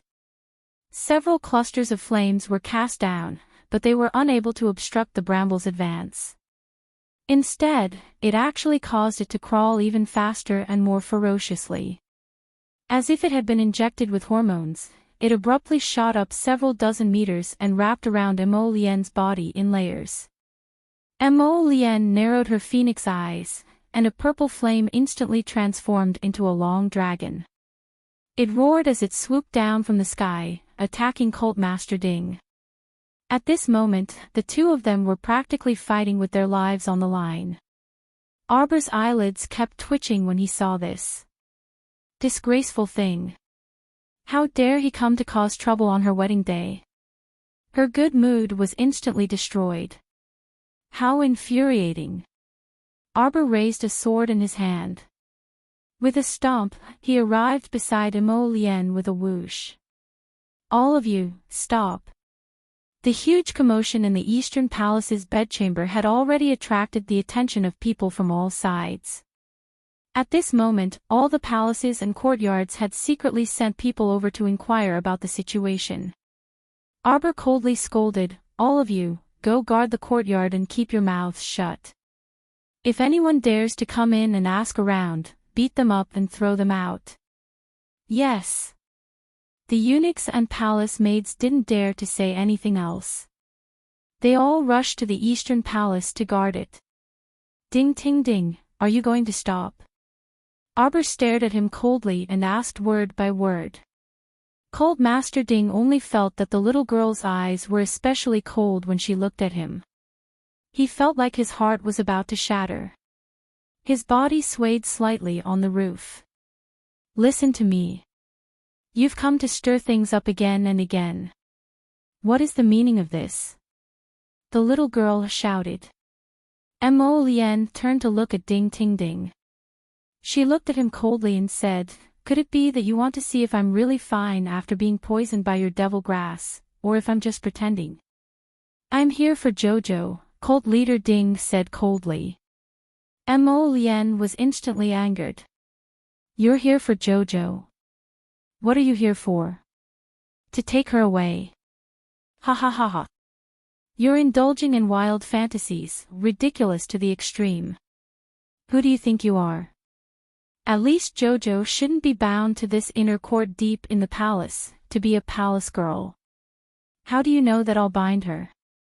Mo Lien's cold eyes looked at him mercilessly. You still dare to speak nonsense. Nonsense. Cold Master Ding glared back, not to be outdone. I'm just speaking the truth. It's just that it's unpleasant to hear from you. It's over, broken sleep. Chapter 1373. She should have been free and unfettered. It's you. You cut off her wings for your own selfish reasons and even insisted on keeping her in a small box like a palace, Cult Master Ding berated loudly. Mo Lien and Arbor exchanged glances, looking at each other in dismay. Just how far did this person want to go with his words? Jojo, leave with me. Cult Master Ding extended his hand towards her and said to her in a strange tone, you can abandon all of this and fly in the sky, roam the forest, and roam this vast land.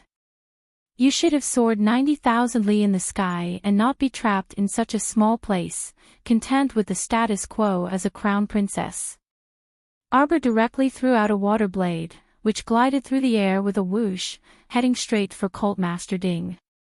Cult Master Ding didn't dodge and only looked at the little girl indifferently.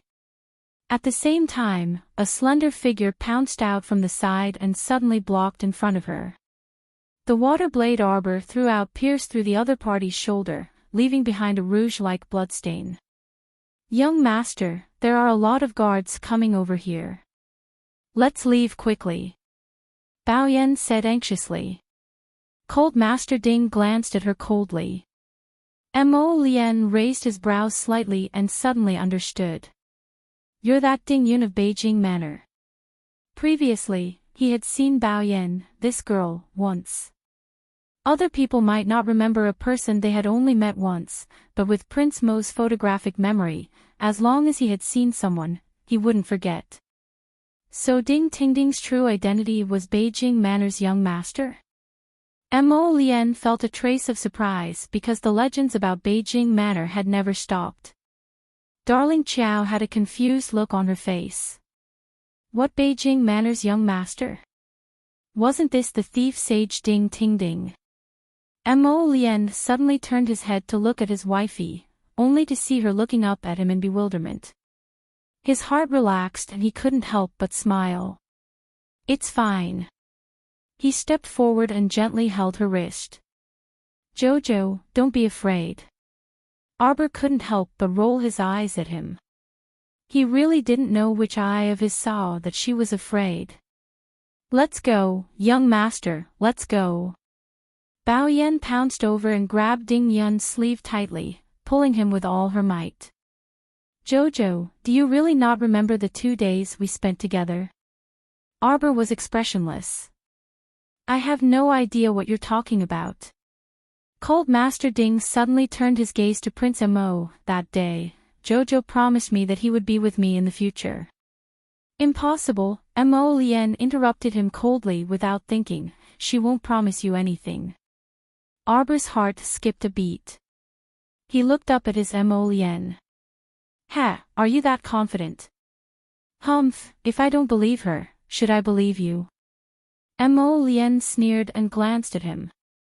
Ding Yun, today is this crown prince's big day, so I don't want to kill you and ruin my happy occasion. I also don't want to make things difficult for a pitiful person like you. Leave immediately, and I'll spare your life. Let's go, young master, let's go. Bao Yan pulled Cult Master Ding with all her might. I'll come back to find you. I hope you've thought it through by then. Ding Yun smiled brightly and looked deeply at her. After saying these words, he quickly left the Eastern Palace with Bao Yan who was pulling him. Arbor gloomily looked up at Mo Lien. Chapter 1374. She couldn't help but mutter, who exactly is this person? He went through so much trouble and exerted so much effort just to come here and take her away. She wasn't a fool. Would she foolishly follow someone just because they told her to? It was rather baffling.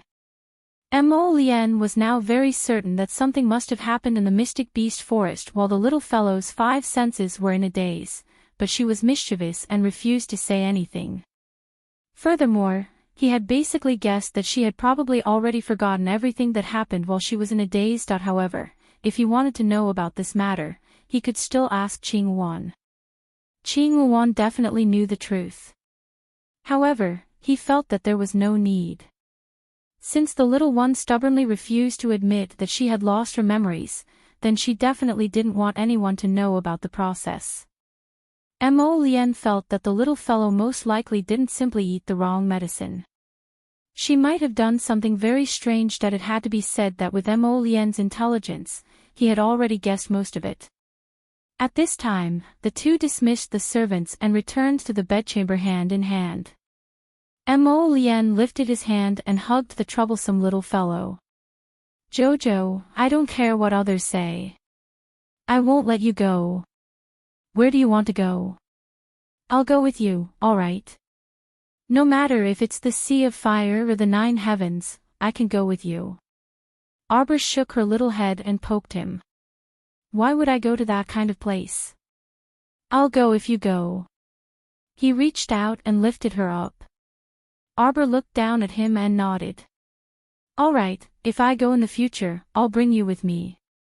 Mo Lien nodded with a smile. He carried her to the table and sat her down, reaching out to take 2 wine cups. The two drank a cup of nuptial wine and then looked at each other. Prince Mo's gaze was somewhat infatuated. Arbor, however, was somewhat nervous. When she thought of the atlas that her mother had privately given her, her little face immediately flushed. What are you thinking about? Mo Lien asked softly. Nothing, nothing. Only after he spoke did he realize that he was stuttering. This was outrageous. How could she be a coward? Mo Lien glanced at her in amusement. She reached out to remove the hairpins and jewelry on her head. Are you tired after a long day? It's all right. There was nothing to tire her out. With her cultivation, this little tiredness was nothing. Mo Lien reached out and brushed her hair. Let's take a bath together. Bam! Miss Chiao gave him a knock on the head. What are you thinking about? Mo Lien. Looking at his innocent expression, Arbor instantly felt a little awkward. Oh no, she forgot that she was married to him. Cough. I'll go wash up. Don't follow me. Arbor jumped off his lap and ran into the inner room. Behind her, Prince Mo's chuckle could be heard. Arbor threw all thoughts of him to the back of her mind. She probably dawdled for almost an hour during the bath, thinking about all sorts of things and letting her imagination run wild. When she changed into a comfortable white robe and ran out with her long wet hair, she saw the crown prince sitting by the table. He had already changed out of his royal robe and had washed up. Under the red candlelight, that man was dressed casually. His eyebrows reached his temples. When he saw her come out, his phoenix eyes shifted to her face. It was as if he was made of jade. Chapter 1375. A jade-like beauty, so beautiful. Miss Chow's eyes brightened as she bounced over to Prince Mo's side. He stretched out his arms and pulled her into his embrace. I thought you'd fallen asleep from bathing. Mo Lien teased as he reached out to gently stroke her hair. The fire spiritual energy instantly dried her damp black hair. The little fellow moved her head and turned to look at him. She reached out to poke his handsome face. Mo Lien. He grabbed her little hand and planted a kiss on her cheek. Don't tease me. What a joke, what day was it today? She already couldn't take teasing normally, let alone now that he carried her and started walking towards the bed. Miss Chow immediately became nervous and instinctively grabbed his sleeve. What are you doing? Miss Chow blinked. She didn't know why, but her heart was pounding uncontrollably at this moment. It's late, of course we should rest. We still have to wake up early tomorrow to pay respects to grandmother. Prince Mo placed the little girl on the bed and began to untie her belt. Slap. She silently slapped 2 immobilization talismans on his head. Along with the slightly swaying candlelight, it fluttered on his forehead. Prince Mo, pulling down the 2 floating talismans on his head, Prince Mo helplessly looked at her and rubbed her little face. Baby, don't be naughty. The moment Arbor climbed onto the bed, she immediately rolled to the innermost part of the bed. She pulled the blanket and wrapped herself into a small cocoon, only revealing 2 dark eyes to look at him. Prince Mo pretended not to see the little girl's rolling eyes. With a sweep of his palm, he extinguished the brightest candles in the bedchamber. Only a pair of wedding candles were left, emitting a faint glow. Prince Mo also laid down and reached out to tug at the blanket. Who knew that the little thing would wrap the entire blanket around her body? He couldn't help but find it funny. He had noticed a few times that she had this habit of wrapping herself in a blanket. She always liked to wrap herself into a cylinder, sometimes even burying her head in the blanket. Jojo, are you trying to freeze your husband to death? Mo Lien raised her hand and pulled again. This time, she finally pulled out a corner of the quilt and took the opportunity to slip in. The moment this fellow came in, he was like a small stove, extremely hot. He was born with a fire spirit body. Even if he was thrown into the snow, he wouldn't freeze. Even so, he still wanted to crawl over and snatch the blanket from her. The little guy pulled the quilt and hid his head inside, curling up and not moving. In less than a minute, the blanket on her head was pulled down by him. She was baffled to find herself in his arms. He patted her back gently. Go to sleep. She curled up beside him and did not move. After a while, she said, Mo Lien, will you always believe in me? Of course. His voice sounded softly in the night, revealing a faint trace of affection and magnetism. Then I believe you too. The little fellow nodded and said after getting a response. Mo Lien couldn't help but be slightly startled, and then she found it a little funny. After interacting with her for so many years, he was already familiar with her temperament. Perhaps it was because of that nightmare, the little girl's temperament was cold, and she wouldn't easily give in to others. This was the typical character of not letting go of the falcon until she saw the hair. Unless you reached out and grabbed her tightly. Otherwise, she would definitely not take the initiative to take a step forward. Chapter 1376. Right now, he sincerely admired his own quick-wittedness. If he hadn't taken the first step and infiltrated her life early on, and decisively captured this little thing, it was hard to say what the situation would have been like now. Baby, no matter when or where, no matter what happens, the first person I trust will be you. Mo Lien murmured before lifting her small head out of the blankets to get some fresh air. He also stole a kiss on her cheek while he was at it. When Xiao Mu heard this, she also nodded solemnly.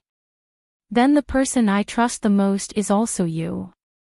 Mo Lien chuckled and patted her back. Okay. After a few minutes, Arbor asked, "Are you asleep?" No. In fact, his mind was very clear. The clearer he was, the more he could smell the girl's pleasant scent. I can't sleep either. Arbor felt unbearably hot. She pushed him. You're too hot. Mo Lien. Do you want to help me get rid of the heat? In the night, his voice suddenly revealed a dangerous aura. Xiao Mu immediately associated it with that small booklet with pictures and text, and her small face flushed red in an instant. However, it was dark around the two of them, so he couldn't see her expression clearly. However, Xiao Mu guessed wrongly. What kind of gaze was Mo Lien's? Not to mention that there were two faint wedding candles lit inside the bedchamber. Even if they weren't lit, he could still clearly see her, even if it was just the slightest change in expression. His slender body flipped over and covered the small space above her head. Baby, I was thinking that you're still young and this isn't good for your body. He looked at her and murmured. I'll bear with it and raise you for a while. Raise you a little older. Kiki is. This feeling was driving her crazy. Uncomfortable. Tormented, unable to touch, who could stand it? I can't bear it anymore, okay? Who wants you to bear with it? As soon as Arbor opened his mouth, he realized that he was stuttering like a coward. Enraged, he turned his head and bit his hand. You're bullying me. He accused her in a small voice, then pressed down and kissed her endlessly. After kissing her, his fingers were just about to unbutton her clothes. Unexpectedly, the little girl stretched out her leg and hooked it around his body. She secretly used her strength and with a bang, she pushed him down instead. Mo Lien pursed her lips. Her almond-shaped eyes shone brightly in the dark. You like this position? I think we should sleep. Arbor coughed and said, as a doctor, I think it's better if you take care of me for another 2 or 3 years. Mo Lien. Why did he feel like the sky was about to fall when he heard this? Baby. Mo Lien looked so pitiful that she was about to cry. Go to sleep. The little one coughed and ignored a certain reaction from him. She raised her hand and patted his head comfortingly. Don't think too much. It's not good for your body. Then she laid in his arms and really found a comfortable position. Sleep, sleep, sleep. Just like that, she fell asleep irresponsibly. Mo Lien. Why do I feel like the future is still so dark? The next day, Arbor groggily felt someone shake him awake. When she opened her eyes, she saw the Crown Prince's watery eyes looking at her pitifully. Morning. The little one immediately hugged his neck and rubbed her mouth on his face. A certain someone who had been gloomy the entire night was instantly relieved.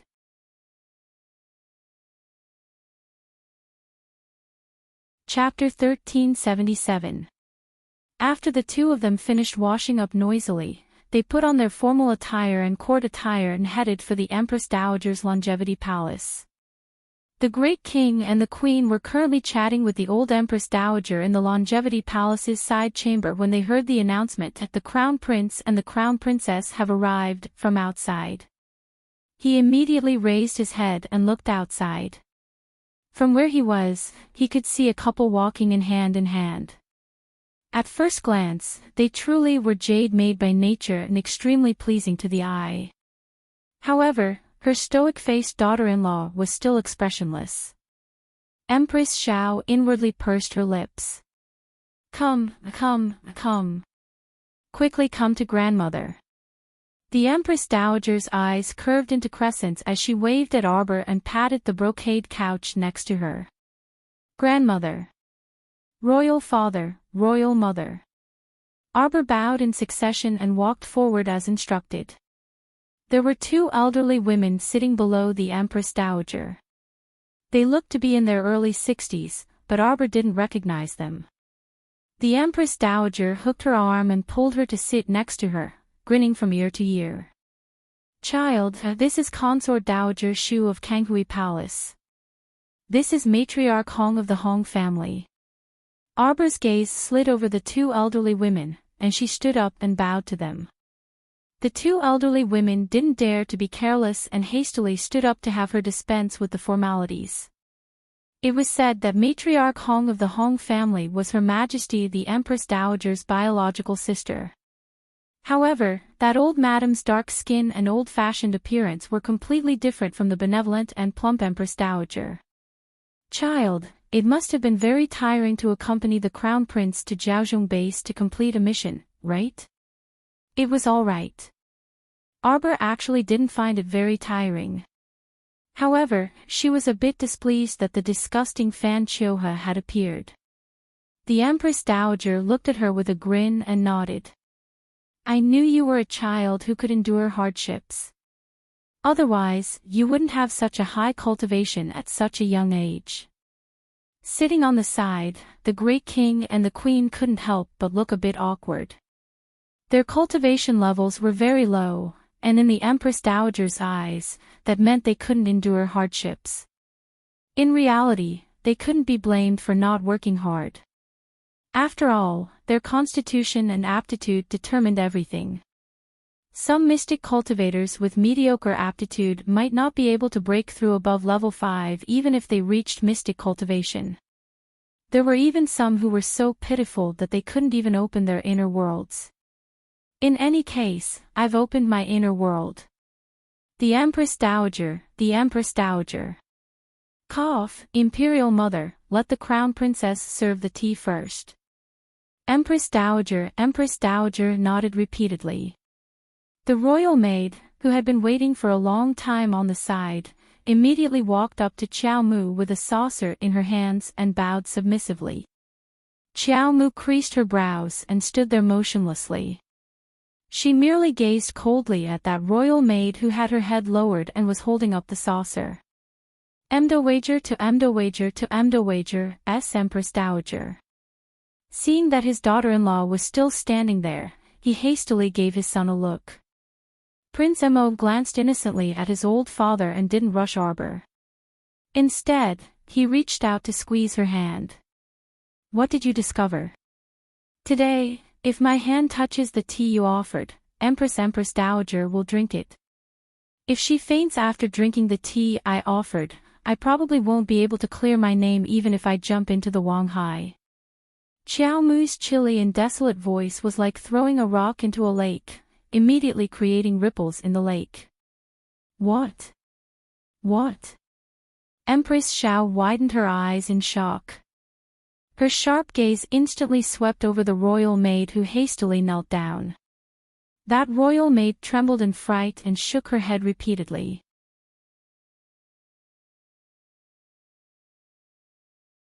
Chapter 1378. No, I didn't.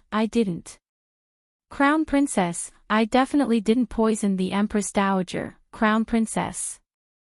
The Great King. Your Majesty the Queen, Empress Dowager, please understand. That palace maid agitatedly went forward on her knees and kept kowtowing in front of the Empress Dowager. The Empress Dowager looked at her coldly. You mean to say that the Crown Princess framed you? No. This servant doesn't dare.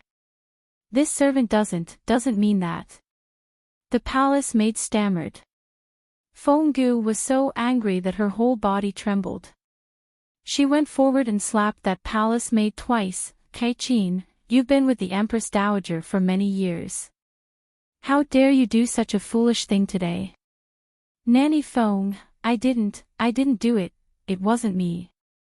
Shut up. Fenggu shouted angrily, I was the one who told you to prepare everything today. You were the one who handled everything. Who else do you want to blame? The palace maid named Kai-Chin knelt there and bit her lip, looking like she had suffered a great grievance. There's definitely no problem with this tea. If your majesty the Empress Dowager doesn't believe me, this servant is willing to drink it. After saying that, she didn't wait for the frowning Empress Dowager to speak. She snatched the cup of steaming tea with one hand and drank it all in one gulp. After that, she choked and coughed violently. When she looked up, she saw the Crown Princess and the Crown Prince standing not far away from her. The two of them were looking at her like she was a living corpse, which made her heart tremble with fear. Xiao Yao. Xiao Yao is here. Xiao Yao took a step forward. Go feed her a piece of the plate of pastries on the table. When Kai-Chin heard this, her whole body trembled and she almost immediately fell to the ground. Everyone present was shrewd. When they saw the palace maid's reaction, they immediately understood everything. Empress Xiao stood up in a rage. You wicked servant. You dare to poison the Empress Dowager. Guards! Here! The guards who were waiting outside the hall immediately took a step forward and swarmed in. However, at this time, Xiao Yao had already grabbed that palace maid Cai-Chin's arm and stuffed the pastry into her mouth. In a flash, Cai-Chin's face turned red, and then it turned black. She fell to the ground with difficulty, curled up her body, and struggled. Finally, her limbs stiffen and die. This process only took a few short minutes. Everyone's hair stood on end as they shuddered all over. The toxicity of this poison was actually so strong that it left one with no room to retaliate. Qiao Mu said faintly, according to grandmother's eating habits, she will only take 2 to 3 bites of this pastry. The toxicity is not as strong as swallowing the whole pastry, so she can still be saved afterwards. The king was so angry that his entire body was trembling. He slammed his palm on the table and said, "He's simply a complete disgrace. Go and find out who's so vicious and daring to do this. This poison is so powerful. If that person poisoned it in the palace without anyone knowing, wouldn't that be terrible?" Empress Xiao said worriedly. Arbor shook his head. These 2 poisons are very difficult to refine. They can only be released in a small area.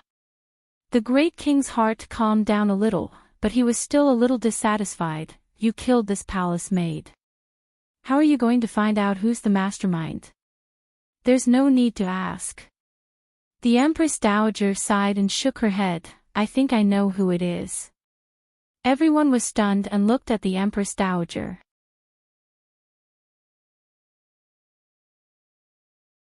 Chapter 1379. Feng Gu directed the servants to quickly change the tea. This time, the tea ceremony went very smoothly. After such a fuss, the Empress Dowager appeared somewhat tired.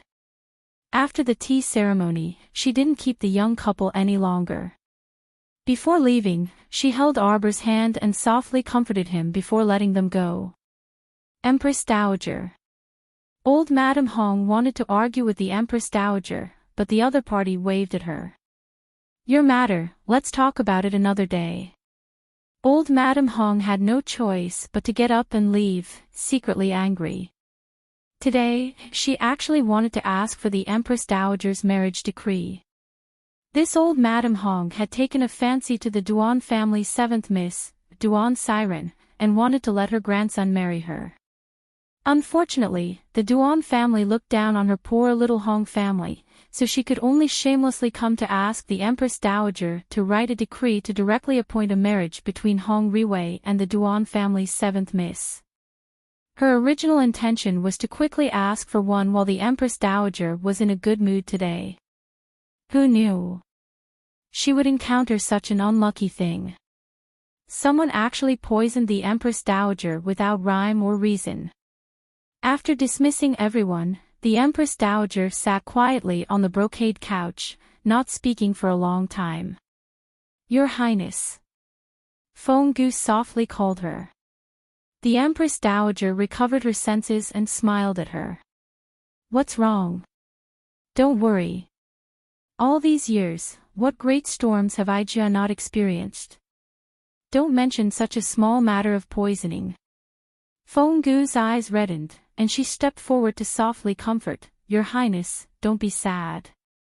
Feng Gu, you also know who did it, right? The Empress Dowager looked disappointed. I didn't expect that she could do such a cruel thing. I watched this child grow up since she was young.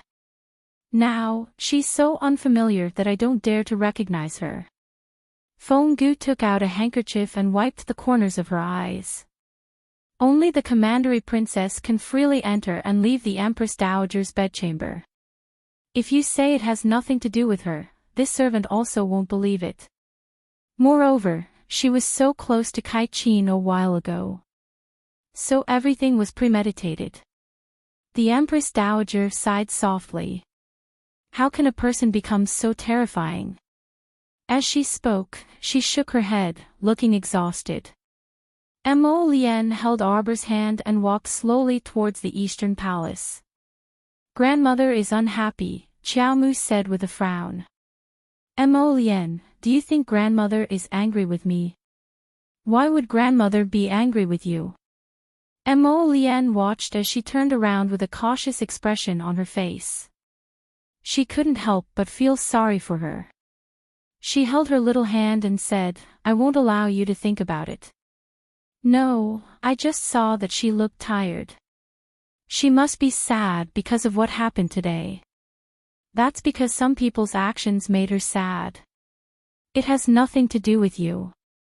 Mo Lien raised her hand and stroked her head. Grandmother has probably guessed who poisoned her. Arbor didn't say anything and just nodded. Grandmother's 70th birthday will be in about a month and a half.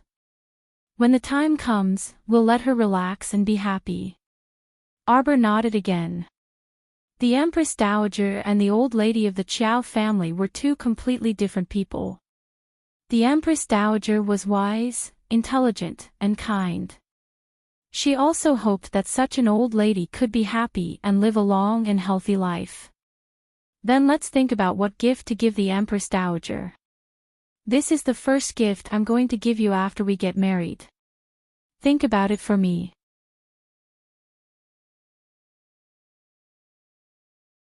Chapter 1380.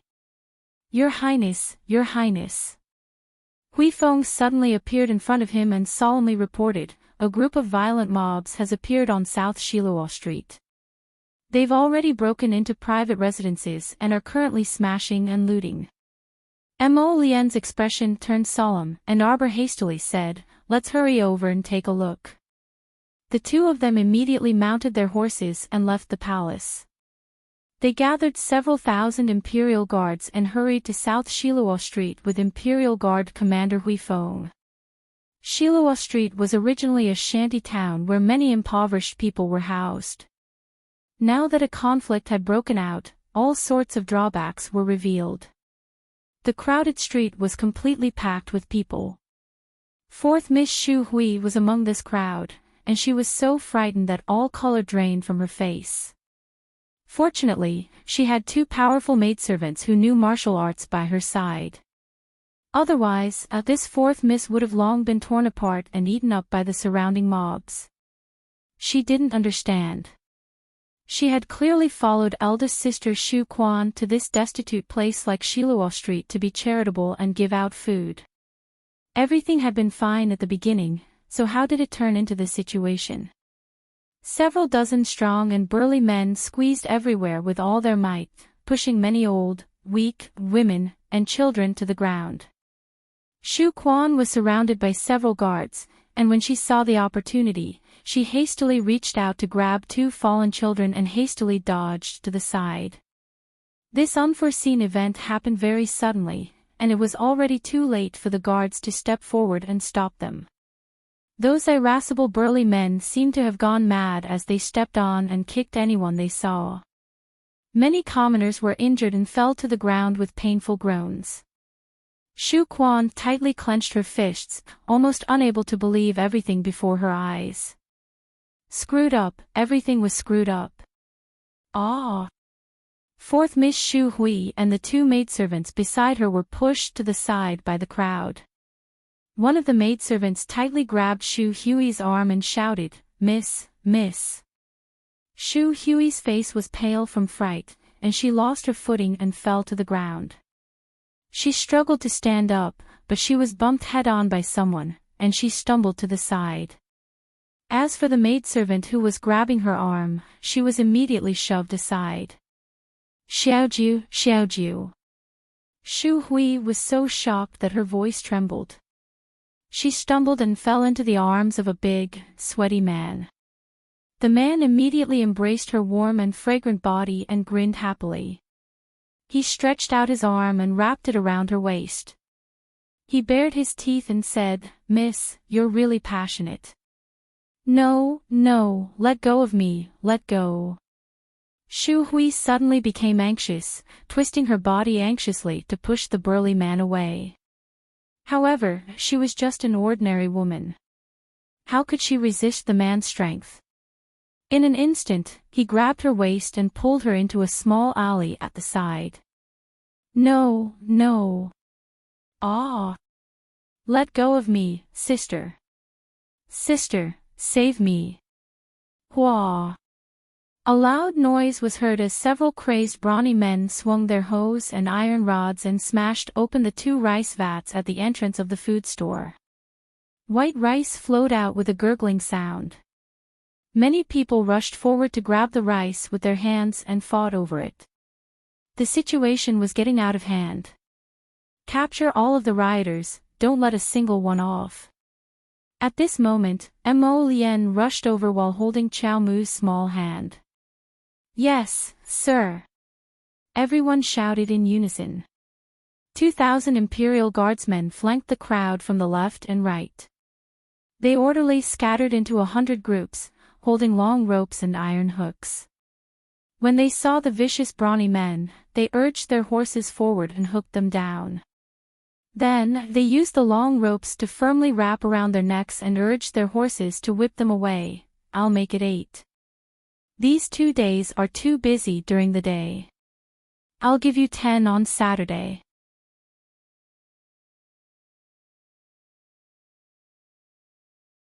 Chapter 1381. The great king's second consort Shu Quan also didn't expect that the situation would turn out to be this irreversible. When she returned to her senses, the person beside her anxiously reported, "Not good, Prince Consort, fourth young miss has been separated from the crowd." How did this happen? Shu Quan's complexion instantly turned deathly pale, her body on the verge of collapse. Quickly go and find her." Shu Quan brought 8 bodyguards. Even if half of them wanted to go and find Shu Hui, the crowd was as turbulent as the sea, so the bodyguards couldn't squeeze out to find her. Actually, she had long told this fourth sister not to join in the fun. After all, Shiluo Street was really a bit chaotic. She was afraid that such a situation would occur and she wouldn't be able to protect fourth sister. At that time, her mother would definitely be the first to not let her off. "Prince Consort, don't be anxious. Perhaps fourth young miss is fine. We can't squeeze out right now, so let's wait for the crowd to disperse a bit before we go." Shu Quan's complexion turned pale. Thinking back, at the beginning, the line was actually quite orderly. After everyone received their rice, they left in high spirits. However, as the waiting time grew longer and longer, some of the brawny men at the back of the line began to clamor impatiently.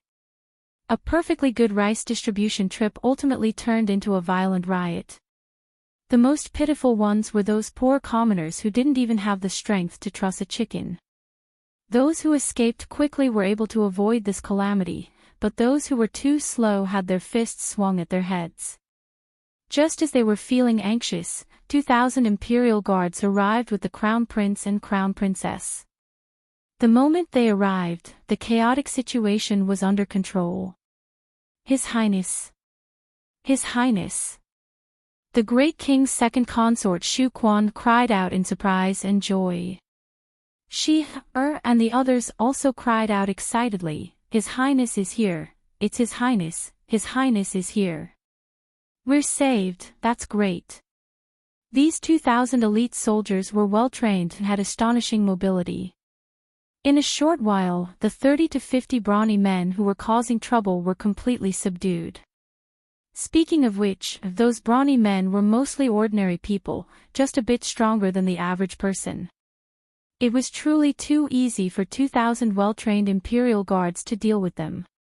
Among them, a small ringleader who resisted fiercely clenched his fist and grabbed a woman in front of Mo Lien, viciously intending to beat her up. Mo Lien angrily urged her horse to rush over. She pulled out her Black Moon sword and slashed at the man's waist, killing him on the spot. This bloody turn of events shocked everyone. Shu Quan was even more unlucky. She happened to be standing close to the squad leader, and the blood he spat out sprayed all over her face. Shu Quan staggered, her hands covering her small face as she screamed in horror. Mo Lien heard the familiar voice and turned her horse around, passing through the crowd. Arbor sat in front of him, and her curious gaze landed on the great king's concubine, Shu Quan. She recognized this woman. She seemed to be Mo Lien's sister-in-law. Mo Lien frowned. Could it be that this inexplicable turmoil was caused by these women? Go ask them what's going on, Mo Lien said coldly as she swept a glance at Hui Feng and the others. A group of Imperial guards walked up and shoved the commoners to the two sides, creating a path that could accommodate 2 horses. Hui Feng and the others quickly rushed forward and mentioned the matter that the commoners wanted to ask. Although the unlucky commoners were quite frightened, they were still able to stutter and recount the situation. Before long, Mo Lien understood the entire situation. By this time, Shu Quan had already regained her wits and hastily squeezed out of the Imperial Guard's protective circle. Your Highness.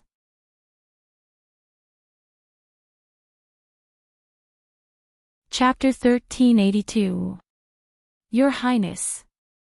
I beg you, please save my 4th sister. 4th sister was scattered by the crowd and is missing. I'm worried that she'll be in danger.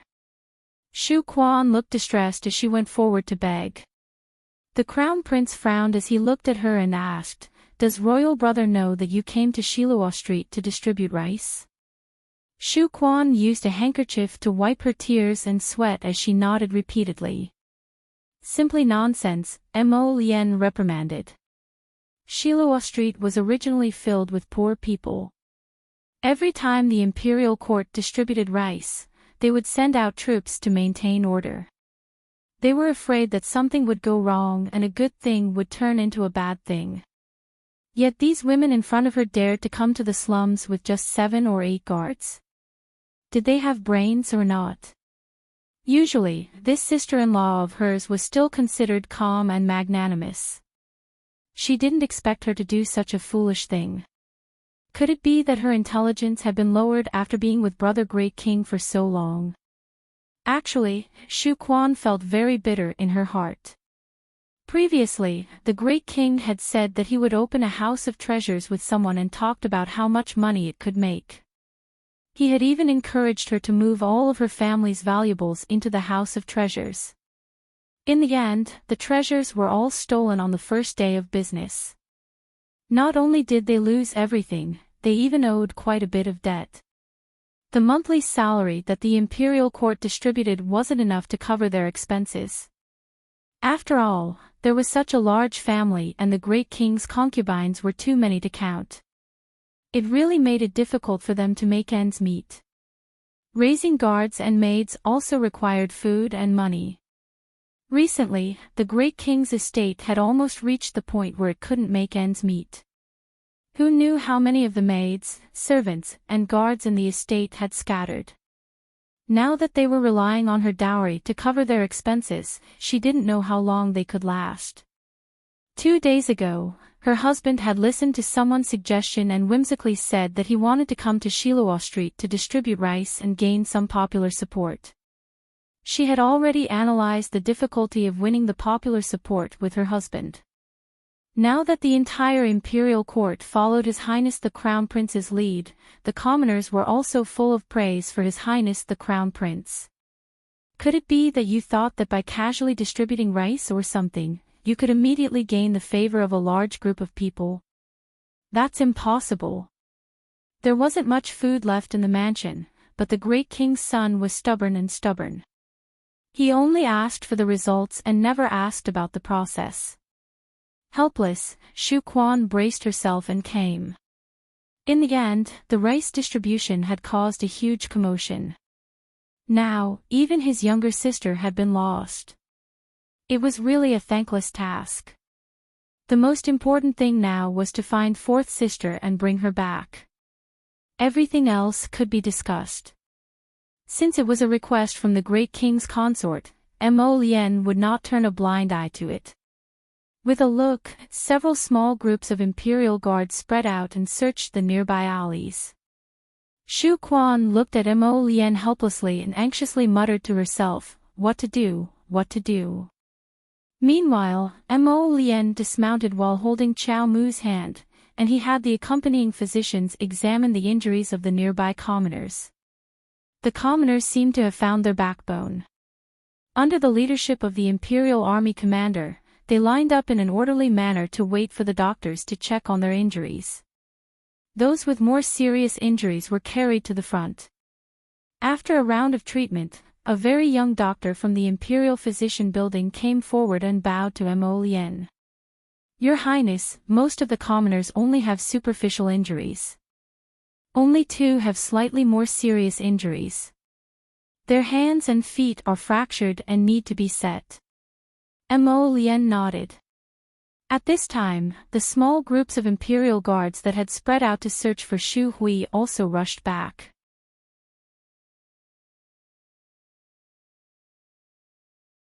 Chapter 1383. One of the captains respectfully bowed to Mo Lien and said, "Your Highness, we've searched everywhere, but we didn't find fourth young Miss Shu's figure." When Shu Quan heard that, she couldn't help but stagger. Her complexion instantly turned incomparably pale, and she felt dizzy as if she would fall to the ground in the next moment. She hurriedly went up to support her and cried out in alarm, "Princess Consort, Princess Consort." Mo Lien frowned slightly. "Auntie Wang, I'll send you back first." "No, you can't. You can't go back like this. Your Highness, something must have happened to younger sister. It was so chaotic just now. If by any chance she was taken away by evildoers, then what should we do?" Shu Quan cried as she said, "Your Highness, please send more people to search for fourth sister. You mustn't let anything happen to her. We will naturally search for her, but for now, I'll send you back first." "Your Highness, do you have any accessories or handkerchiefs that your younger sister has touched?" Arbor suddenly asked indifferently. Yes. Shu Quan subconsciously fished out an embroidered handkerchief and carefully opened it. She said softly, "This was personally embroidered by fourth sister for me the year I got married." Arbor glanced at her and nodded. With a wave of her finger, several hundred light little butterflies circled forward in clusters. They stayed on that handkerchief for a few seconds like a swarm of bees before scattering and flying in all directions. This scene made Shu Quan somewhat dazed, and she beside her looked even more shocked. Everyone thought that the crown princess used some special talisman to summon so many butterflies with a wave of her hand. Shu Quan glanced gratefully at Arbor and hurriedly thanked her. "Many thanks to the crown princess for your help." "Many thanks." Arbor didn't say much. Putting herself in her shoes, if her Shaolin was taken away by evildoers, she would also be very anxious. This was human nature. Although she didn't like that Madame Shu or Madame Zhuang, this great king's princess consort seemed to be a reasonable person. In less than 10 minutes, the venom-tail butterfly Queen Xiao Xiao sent her a voice transmission. "Master, I've found the place. Come with me." Xiao Xiao turned into a colorful butterfly and ran out of the paradise. She flapped her wings and flew back and forth in front of her. Arbor pulled Mo Lien's sleeve. Mo Lien had long known that this little wife of his was a capable person, so he promptly picked her up by the waist and leaped onto the horse. Leave half of the people here to continue watching. The rest of you, come with me. Shu Quan also hastily mounted a horse and followed along. The anxiety and impatience in her heart overflowed with words. The group of people followed Butterfly Xiao Xiao, who was leading the way. They rode their horses through the small alley and arrived in front of an ordinary small courtyard. This? Mo Lien lowered his head and looked at his wife with a smile. Arbor nodded. Shu Quan still wanted to ask something, but suddenly heard fourth young lady's blood-curdling screams coming from inside the door. In a split second, her entire face turned ashen. I'll go in and take a look. Why you all don't follow in? Shu Quan stuttered and brought Shi-er in. Arbor raised her head and glanced at Mo Lien. How do you plan on telling your royal father about this? Just tell him the truth. Mo Lien nonchalantly swept a glance inside the door. In any case, they had already benevolently helped to find the person. As for what happened, it wasn't something they could care about. Jojo, on the other hand, you've raised a bunch of useful little things on this paradise planet. Mo Lien leaned close to her ear and whispered.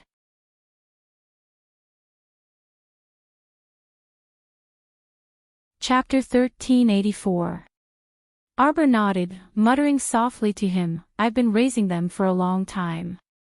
Previously, I only sent them out to scout for information or something.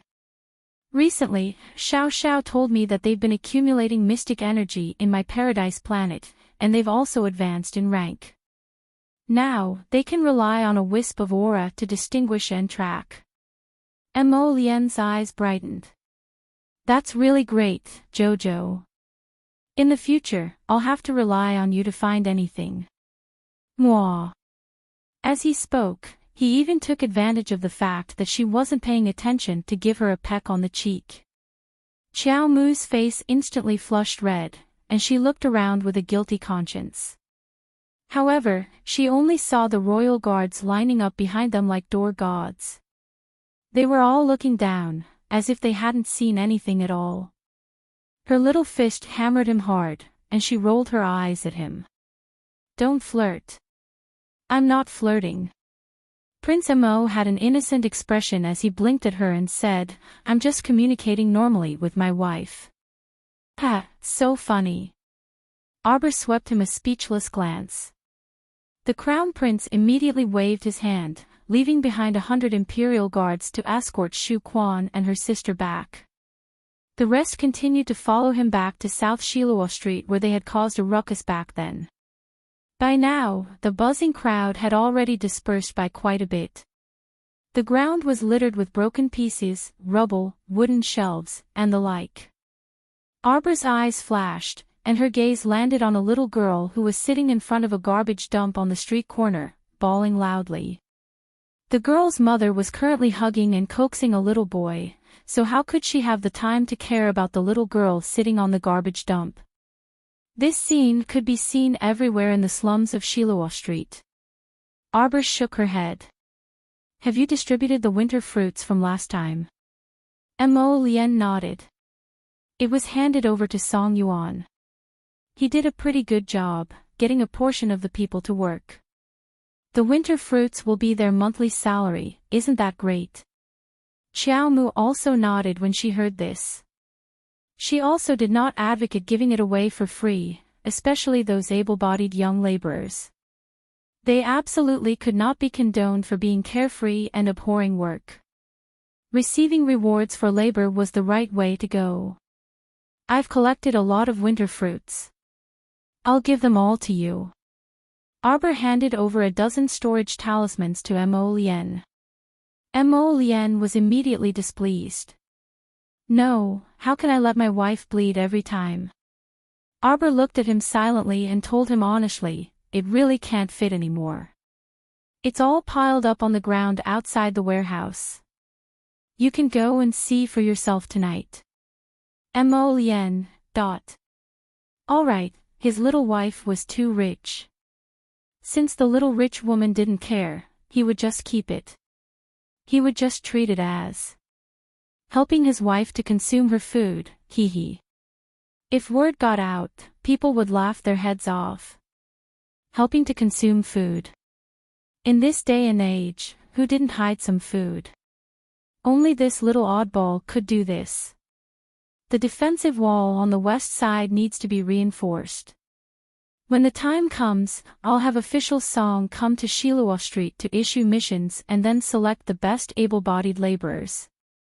Presumably, as long as there are food supplies, there will be a lot of people willing to take on this easy mission. Arbor grunted and nodded her head like a chick pecking at rice. In Mo Lien's eyes, she looked especially cute, and he stared at her with a somewhat infatuated gaze. Arbor didn't notice his gaze at first, but when she did, she suddenly raised her hand to cover his eyes. You're not allowed to look. Bad person. He muttered and pulled down her little hand, beaming as he said, You're not allowed to stop me from looking at you.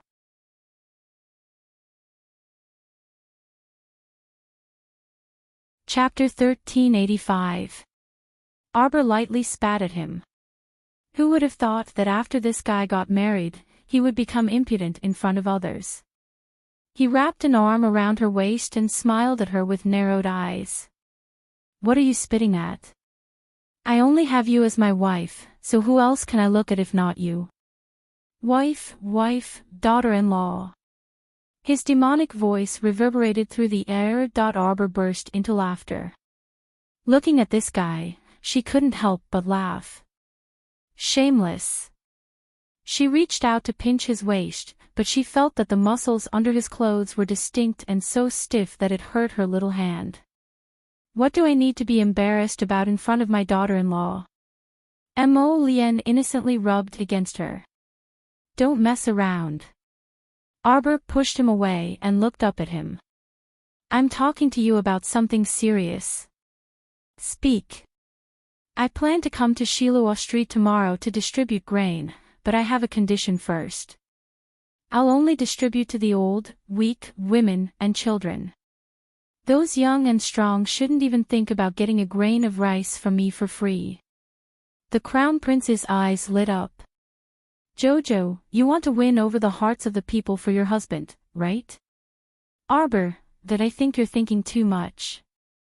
A certain Crown Princess expressionlessly glanced at her husband. You're too good, Jojo. The Crown Prince was so happy that he wanted to fly. He hugged Arbor and was about to kiss her twice as a reward. Unexpectedly, darling Chiao reached out her small hand and covered his lips. Her stoic face expressionlessly swept over him. I'm just annoyed that the grain in the granary is almost full, so I want to take it out and distribute it. Prince Mo. What could he say? Only a nouveau riche had the right to act extravagantly. Okay. As long as you're happy. Prince Mo carried her and mounted the horse. We're still newlyweds.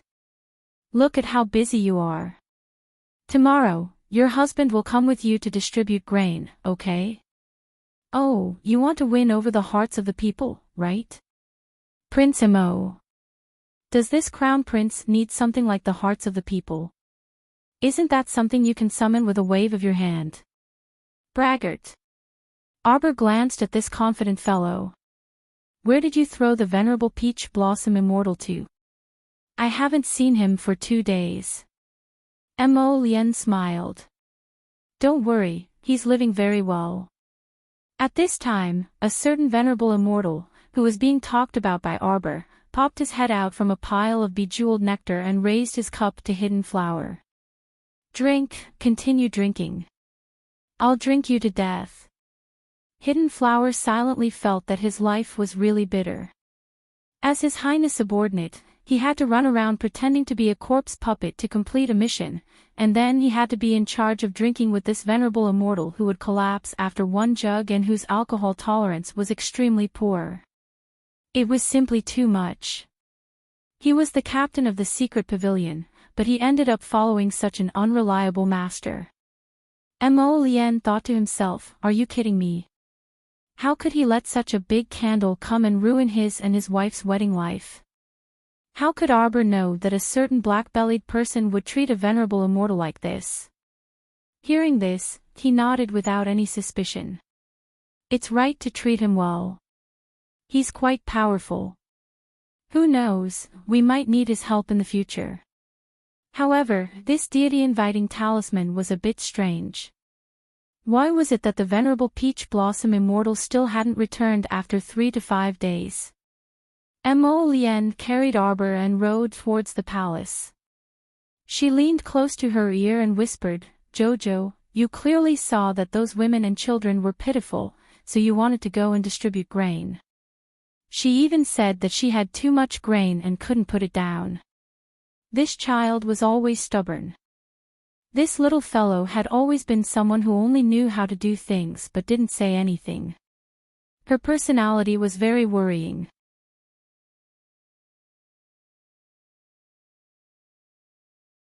Chapter 1386. If one didn't know her extremely well, they would more or less misunderstand her due to her expressionless stoic face. Mo Lien lightly nuzzled her head. It's fine.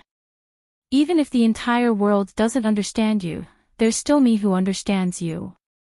Arbor's gaze flickered, as if a string in her heart had been tugged.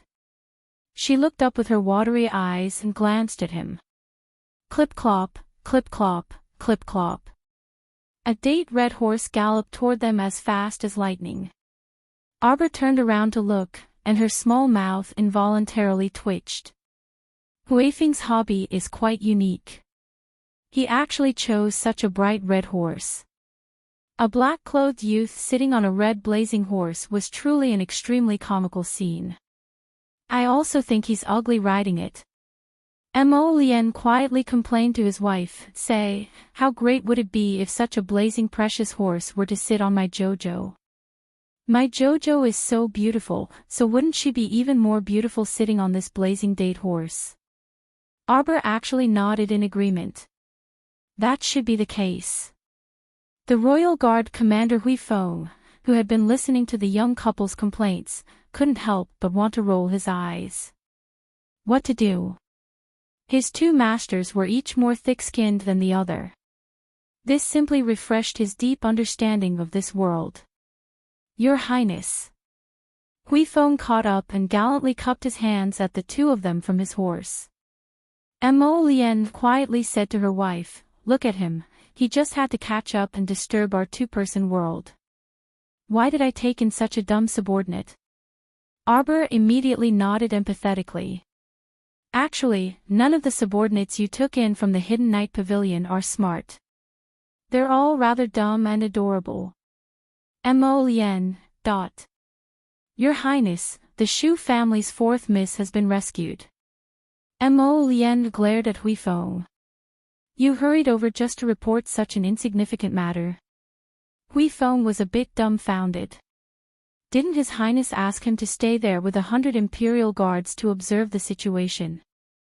He thought that His Highness wanted to understand the situation, but who would have thought that his master didn't take it to heart at all? He reckoned that the order just now was just a casual remark, and he had completely forgotten what he had ordered him to do before. How did he end up with such a master? Huifeng looked helplessly at the Crown Princess. It's fine, go ahead and tell us. Arbor nodded and used an encouraging gaze to indicate for Huifeng to continue reporting. Just now, the young man was simply too stupid. He was rebuked by the Crown Prince's words. Fourth Miss Shu didn't suffer any substantial harm. It's just that her reputation should be damaged a little. Arbor replied with an "oh" and didn't say anything else. Then, there was an awkward silence. Huifeng, who was standing to the side, gave this brother a sympathetic look. Hui Feng really wanted to slap himself. Look, this pair of troublemaking masters didn't particularly want to know about this matter at all, causing him to take it seriously and chase after them on horseback to report. This subordinate has already safely escorted the great king's consort and fourth Miss Shu back to the estate, Hui Feng continued to recite. The crown princess replied with an "oh" again, and Hui Feng suddenly couldn't continue. Mo Lian couldn't help but chuckle when she saw this. Alright, go back first. Oh, that's right. We and the crown princess will be coming to Shiluo Street to distribute the grain tomorrow. You and Hui Feng will make arrangements together and make sure everything is done properly. If something goes wrong and this crown prince loses face, you know what will happen. That's all for today. Tomorrow at 10 o'clock.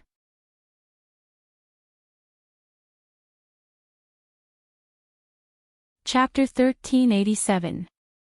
The two shuddered simultaneously and nodded repeatedly. Yes, Your Highness. Arbor curiously looked at their constipated expressions and couldn't help but look up to ask Mo Lian, what's wrong with them? Oh, it's nothing. If they can't handle it, I'll throw them back to Marshall Mountain to continue training. It's just training. Looking at their constipated expressions, she couldn't help but suspect that Mo Lian made them do something that made them lose all hope in life.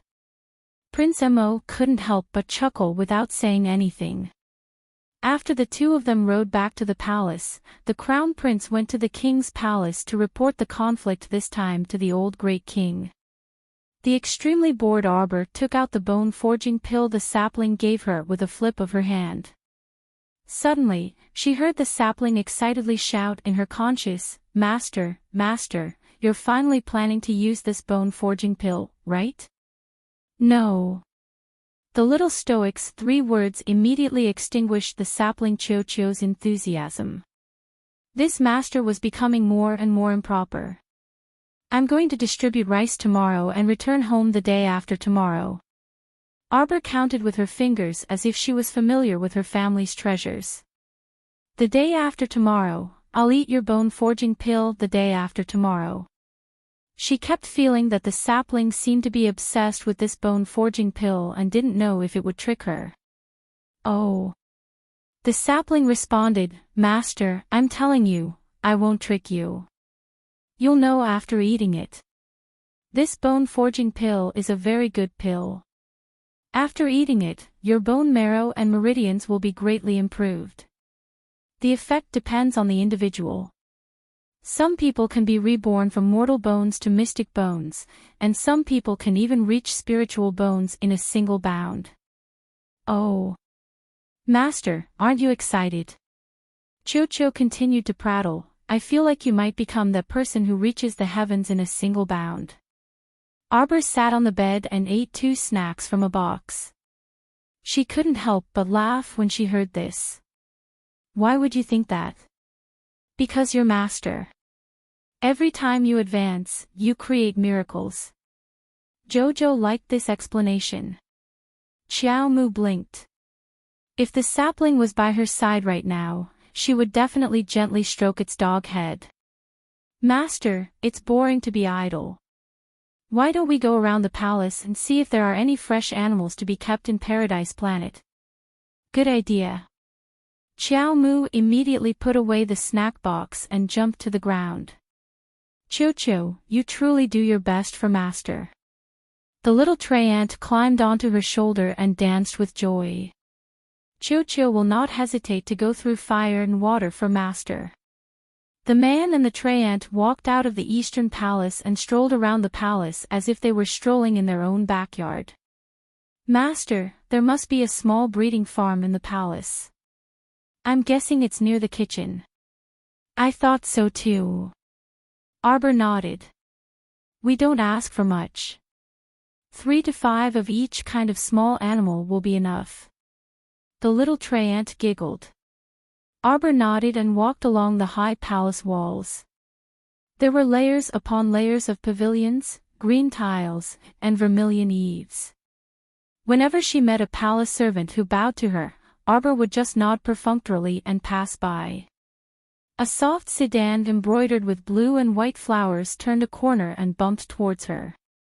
Xiao Mu merely glanced at it absent-mindedly before walking over to the palanquin. A soft voice suddenly came from the sedan. "Stop the sedan." A fair hand slowly lifted the curtain of the sedan, and half a head poked out and called softly, "Crown Princess, please wait."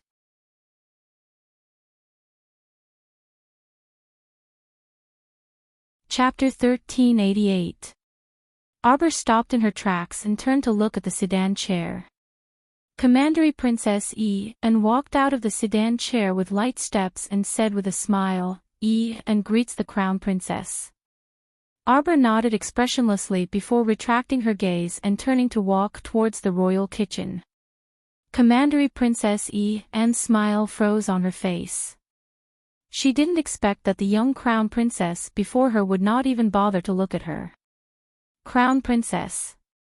Commandery Princess Anne quickly walked up and called out to her again, "Crown Princess, please wait."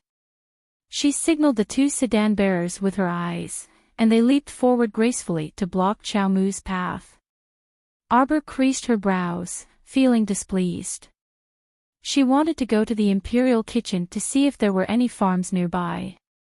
The woman she had met a few times had stopped her time and time again. Now, she was even blocking her way, which made her feel a little annoyed. Couldn't she just let her stay by herself quietly? "Crown Princess." Commandery Princess and slowly walked up to Arbor and said with a stiff smile, and heard that someone barged into the Eastern Palace on the day of the Crown Princess wedding. "Is the Crown Princess injured? Can't you see whether she is injured or not?" She really was trying to find a topic. Commandery Princess and was rendered speechless, so she could only smile awkwardly. Yes, it's good that the Crown Princess is not injured.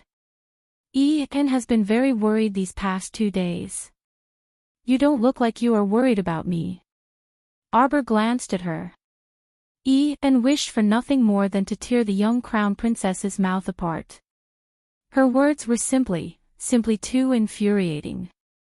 She merely wanted to save face by going up to greet her and worm her way into being friends.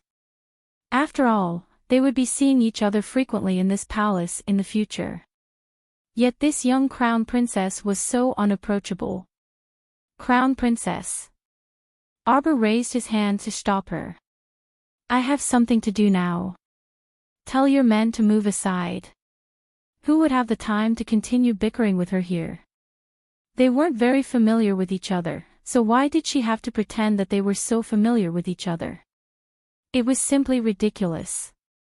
Commandery Princess Anne was infuriated to death by her, but she couldn't raise a ruckus, so she could only pick the important topic first. "Crown Princess, it's like this. Anne heard that the Crown Princess would be going to Shilua Street to distribute rice and grain tomorrow. Anne also wants to go and contribute her meager strength." Arbor glanced at her. "You're also taking out 500 grains. 500 dawn." Commandery Princess Anne herself did not realize that she had actually exclaimed out loud. 500 dawn was equivalent to 50,000 liters of rice. Normally, 1 liter of grain was enough to last a family for 2 or 3 days. The Crown Princess actually said that she would distribute 500 liters of grain tomorrow. How was this possible? Even if she was the Crown Princess, and the Crown Prince's monthly salary was much higher than that of normal princes, it still couldn't support her wantonly squandering. Subsidies. It must be the great king and Her Majesty the Queen who privately gave her subsidies so that she could make the Eastern Palace proud. Commandery Princess Anne gritted her teeth as she thought this.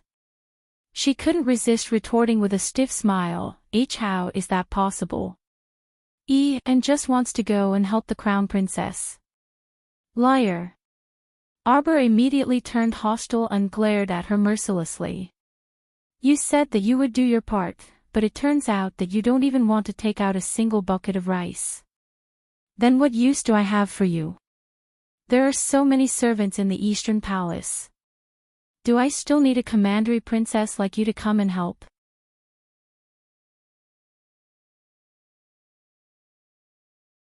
Chapter 1389. Crown Princess, how can you say that? On the side, Sue couldn't help but fret. My commandery princess only wants to contribute her meager strength to help you. This crown princess was too blunt with her words. How could she mock their master like this? It had to be known that their master used to be quite wealthy.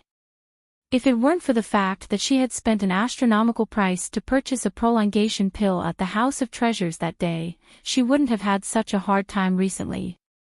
With the commandery princess's current state, she naturally couldn't fork out mystic currency to buy some rice for alms. Therefore, the best method was to stay by the crown princess's side and accompany her to make her presence known among the people. Presumably, with the commandery princess's gentleness and consideration, those people would definitely like the commandery princess more and not that stoic-faced crown princess. I don't need your help.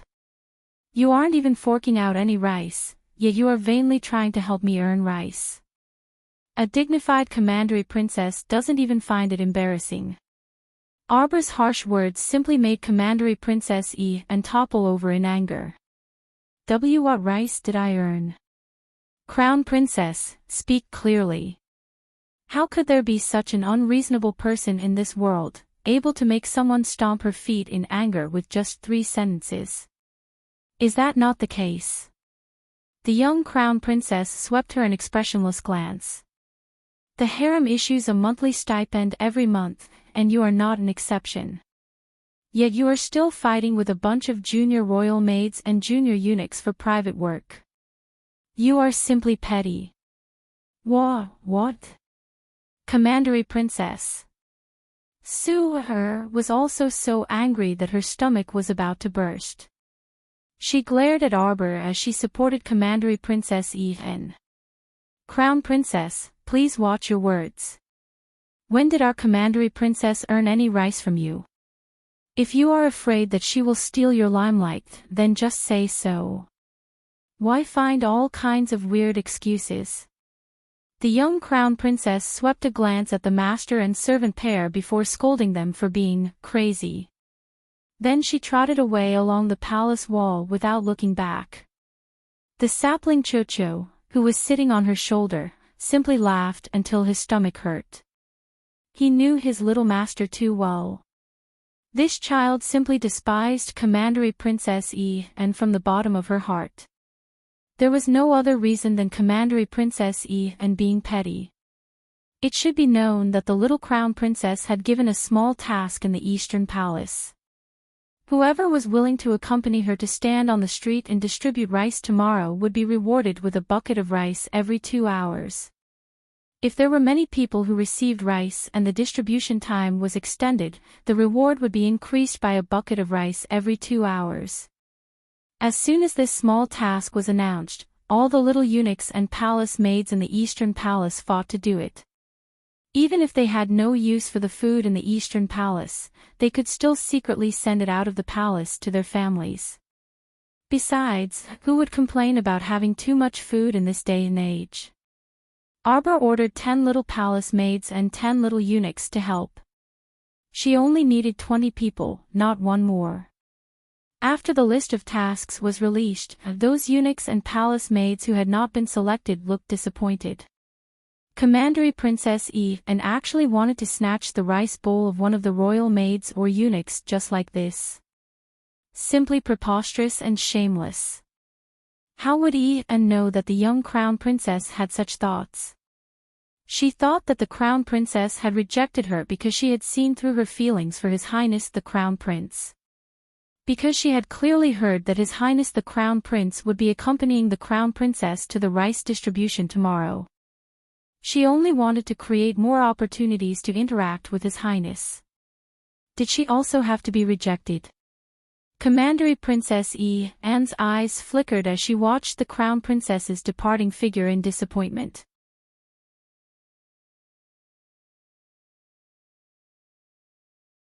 Chapter 1390. Commandery Princess, this crown princess is truly too abominable. Sue grumbled, why does Commandery Princess have to put up with her every time? Commandery Princess Anne's eyes flickered, and she said with a sneer, let's return to the Longevity Palace to pay respects to the Queen Dowager. When the hidden guard came to report, the Queen Dowager was pruning her favorite Jasper crabapple. Recently, this Jasper crabapple had been a bit wilted.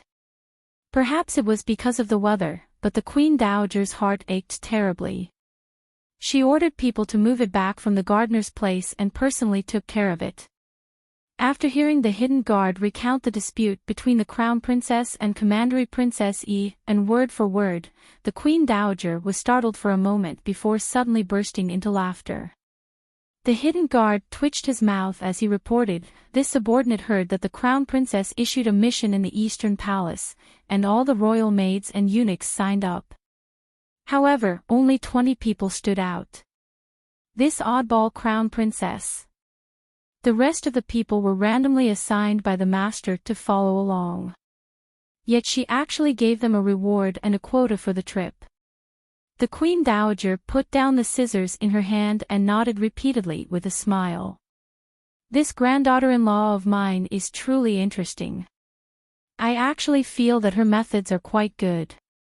The servants indeed did not dare to disobey when she randomly assigned people, but how could they be as enthusiastic as when she used the mission reward to mobilize them? Since the royal maids and eunuchs have all volunteered to do this work, the rice distribution this time will definitely be completed quickly and smoothly. Just as she said this, Fonggu walked in with a sullen face and curtsied to Her Majesty the Queen Dowager. The Commandery Princess has come.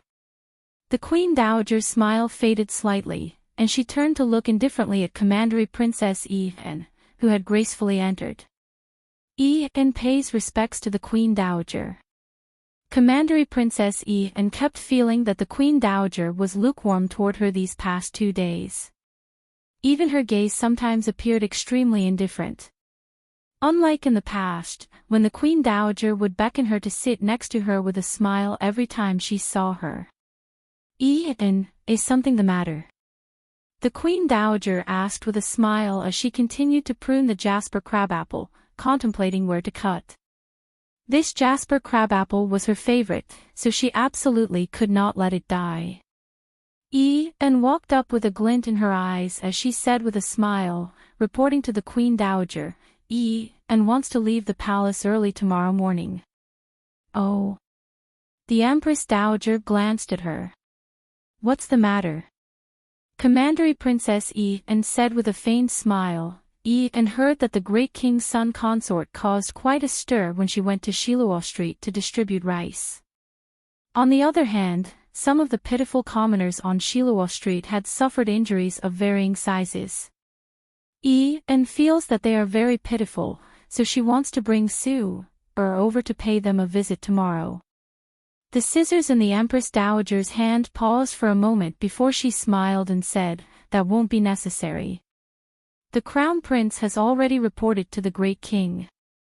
Tomorrow, he will accompany the Crown Princess to Shiluo Street to take care of the injured and distribute some food to the old, weak, women and children.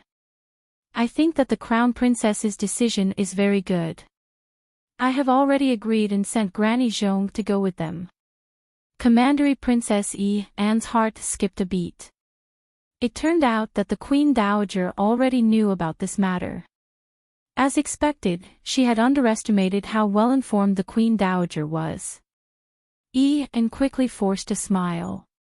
Your Majesty, Anne also wants to put in some effort to go over and help. The Queen Dowager's hand that was holding the scissors tightened slightly. She shook her head and said faintly, I don't think it's necessary. It's not good for too many people to go. The Crown Princess has already brought enough people on this trip, so it's good that you have this intention.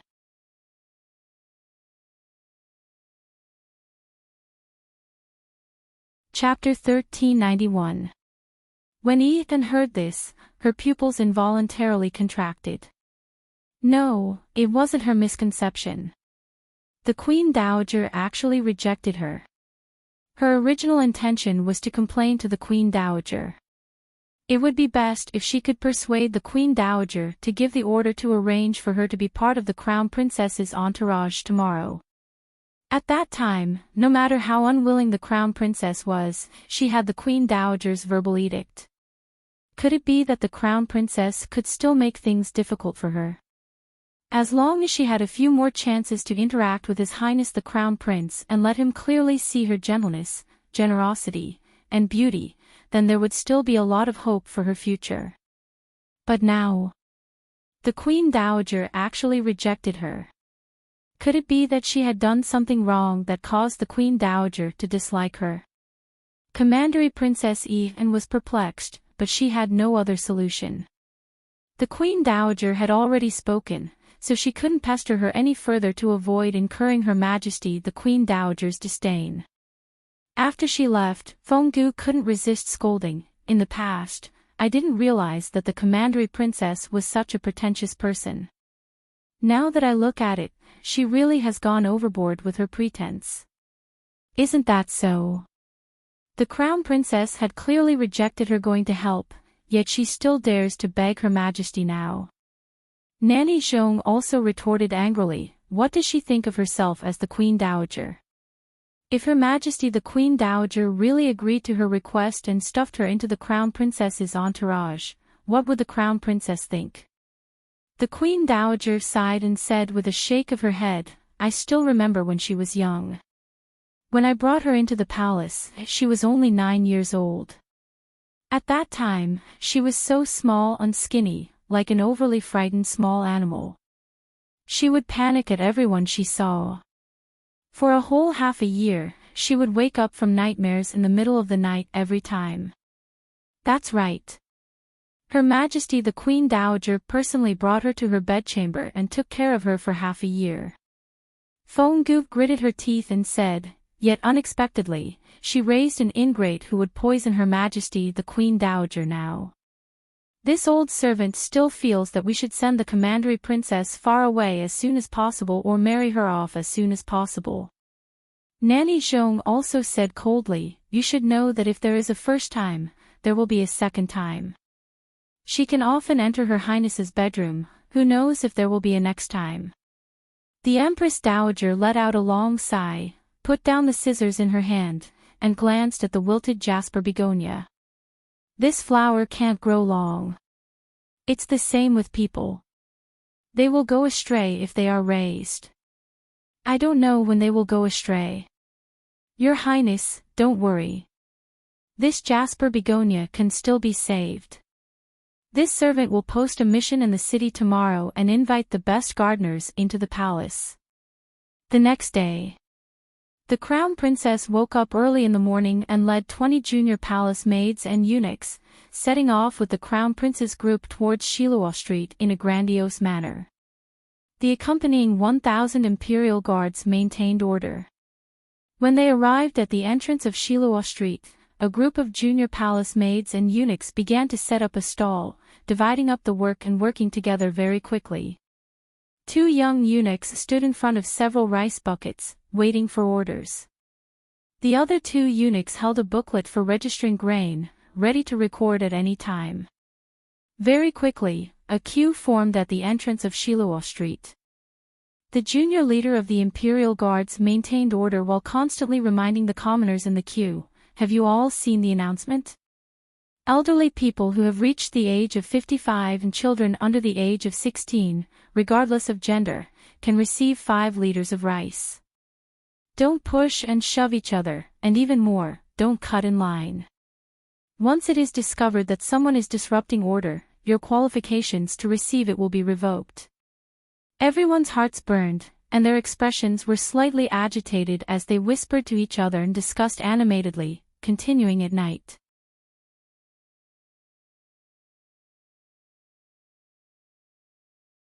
Chapter 1392. The notice had been posted yesterday, and the conditions for receiving rations were very generous. Moreover, each person could receive 5 liters of rice. This was simply like a pie falling from the sky, making everyone overjoyed. Mystic cultivators, body cultivators, and the like, be more self-aware. Today's rations collection event does not include people with special abilities.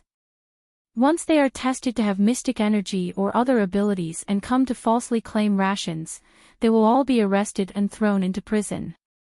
The head of the royal guard strapped himself on a golden saber and stood in front of the line, loudly shouting to maintain order. The line was divided into 3 lines. One line would first go to the testing stone to test their age and ability. After passing, they would go to another line to receive rations.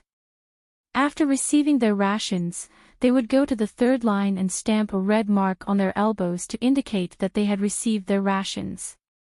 Once this kind of red mark was stamped, it would not disappear within a day, so there was no need to line up for a second time.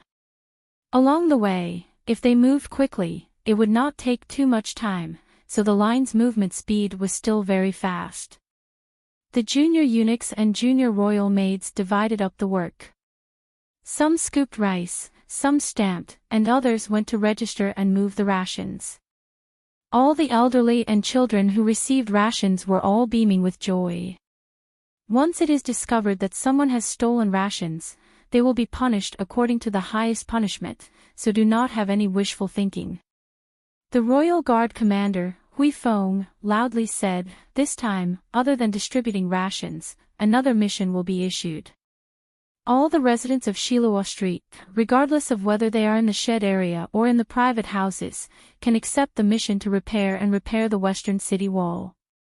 The mission has already been posted in the notice area.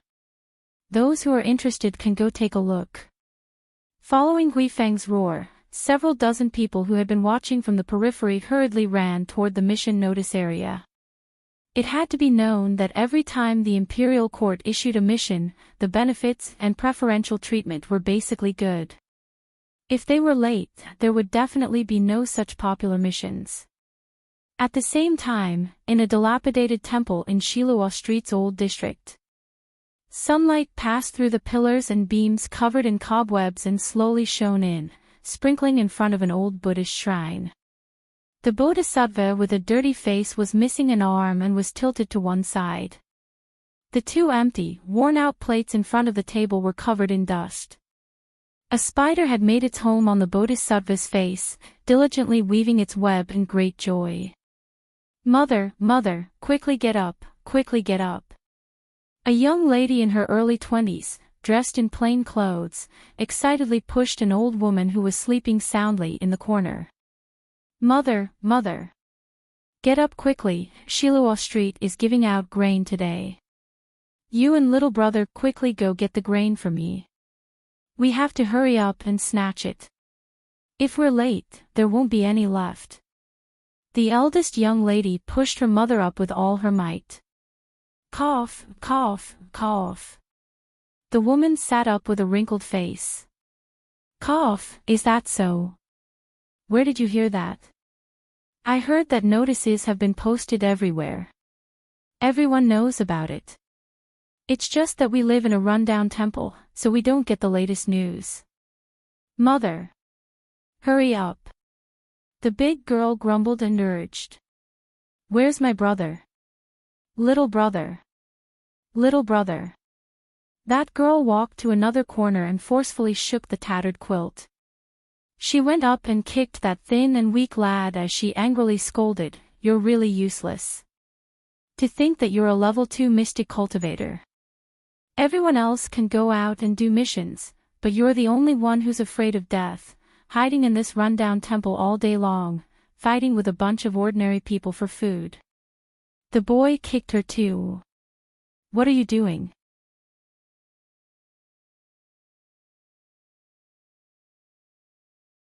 Chapter 1393.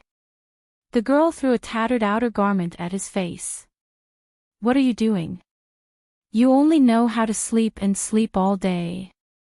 Get up and go get your grain."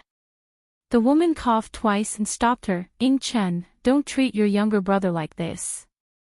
Song, your older sister said that someone is distributing grain at Shiluo Street today. Let's go take a look."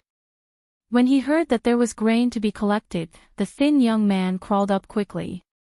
He casually put on a jacket, wiped his dirty face, and walked out of the rundown temple. How could people who lived in this kind of rundown place care about washing up? It was already pretty good if they could take a bath once in a year or so. The woman's family of 3 walked out of the rundown temple and ran towards Shiluo Street. The moment he stepped out, he realized that everyone was rushing towards the same place. The young man instantly believed a little more about the rice distribution. He rubbed his shriveled stomach and licked his lips. He hadn't eaten a full meal in a long time. His eyes would turn red at the sight of food these past 2 days. The 3 of them were mixed in with 7 or 8 beggars of various sizes as they followed the small groups to the street entrance. Today's sunlight was especially bright, and it felt warm and cozy when it shone down on them.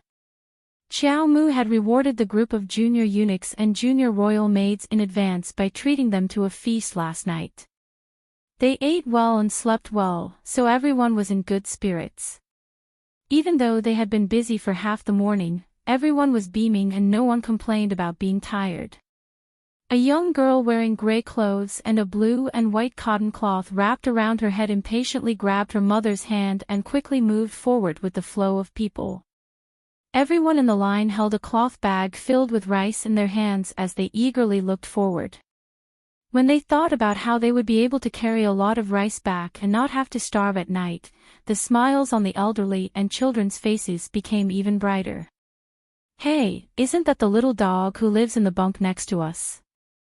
The thin and weak young man called Song glanced at the tanned and thin boy at the front of the line. He raised his eyebrows and walked over to the other side. "That's right, let's line up over there." "Little dog. Little dog." Older sister Ing-chen. The tanned and skinny boy was stunned. Seeing that Song wanted to cut in front of him, he didn't say anything. Miss Ing-chen supported her mother and hurriedly walked over. However, before the 3 of them could cut in, they heard a series of shouts from behind them. "What are you doing?" "Cutting the queue." "Someone cut the queue." "How shameless, we've also been waiting here for a long time." "Sir. Sir, there's someone cutting the queue here. Please come and take care of it." The roars of the crowd attracted the attention of a junior commander of the Imperial Army. He raised his dagger axe high in the air and roared, "Quiet down. You." He pointed at the ashen-faced Miss Ing-chen. "Go to the back." Miss Ing-chen was instantly unable to maintain her composure, and her entire charming face darkened. "Ing-chen, don't make a fuss, don't make a fuss. It doesn't matter if it's earlier or later. Let's just line up at the back." The woman was afraid that if they stirred up trouble, the 3 of them would be at a disadvantage, so she hastily grabbed Miss Ing-chen's hand and pulled her and her son out of the line to line up at the back. However, with this delay, another 7 or 8 people had already lined up in their original spot. Hence, the 3 of them could only line up angrily at the end of the line. The junior commander of the Imperial Army glanced at them.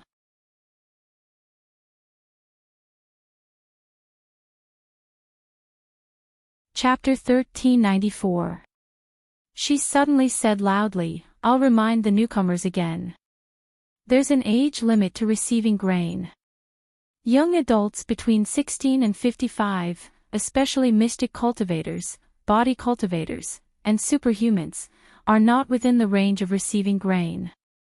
Don't waste time trying." "Ha!"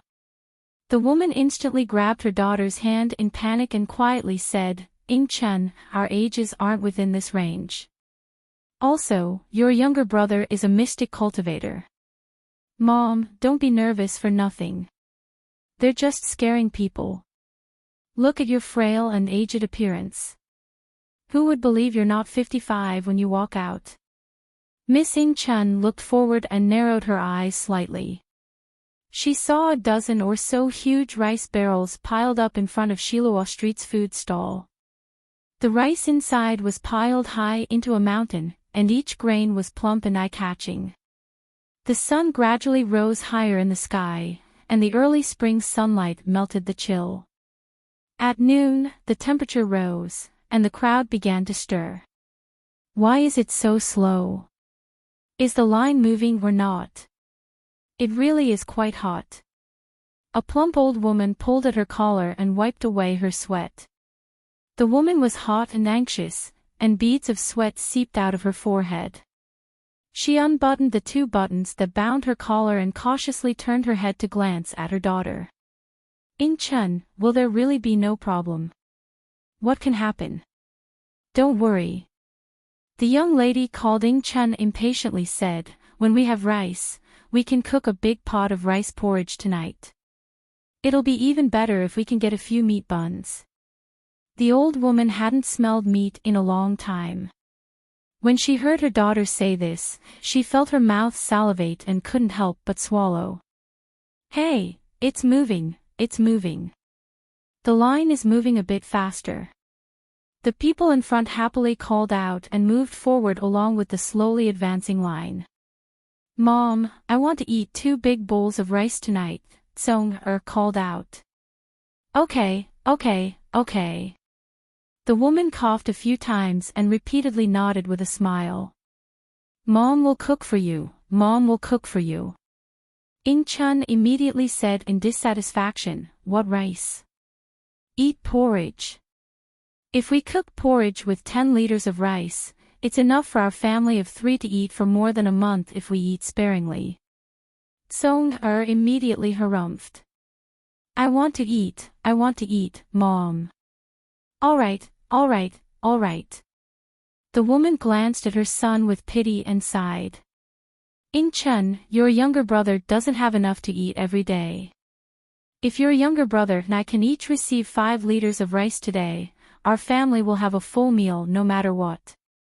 Miss Chun didn't utter a word. She had nothing to say when she thought of the difficulties and hardships she had gone through during this period of time. The woman slowly moved forward with the line. At this time, there were already hundreds of people behind them. In fact, the speed at which the procession was moving forward was not slow. It was just that they were waiting anxiously and felt that time was passing very slowly. At this moment, as they looked at the rice bucket that was getting closer and closer to them, their eyes slowly began to shine. Suddenly, the woman lifted her dirty sleeve to wipe her eyes. She blinked hard as if she couldn't believe what she was seeing. When she opened her eyes again, she suddenly exclaimed, Chun, come and see. That person. That. The girl sitting there, she. Her. Is she the eldest daughter of the first branch? What main branch? The girl named Chun followed her mother's finger and looked forward. Her eyes immediately went blank. You're tuning into the LoveLore Library YouTube channel. We're so grateful for your support, and don't forget to subscribe to join us on this incredible journey through captivating stories. Your generosity through donations truly makes a world of difference, as it's the primary source of revenue that allows me to expand and enhance this channel for you. Thank you from the bottom of my heart for being a part of this adventure.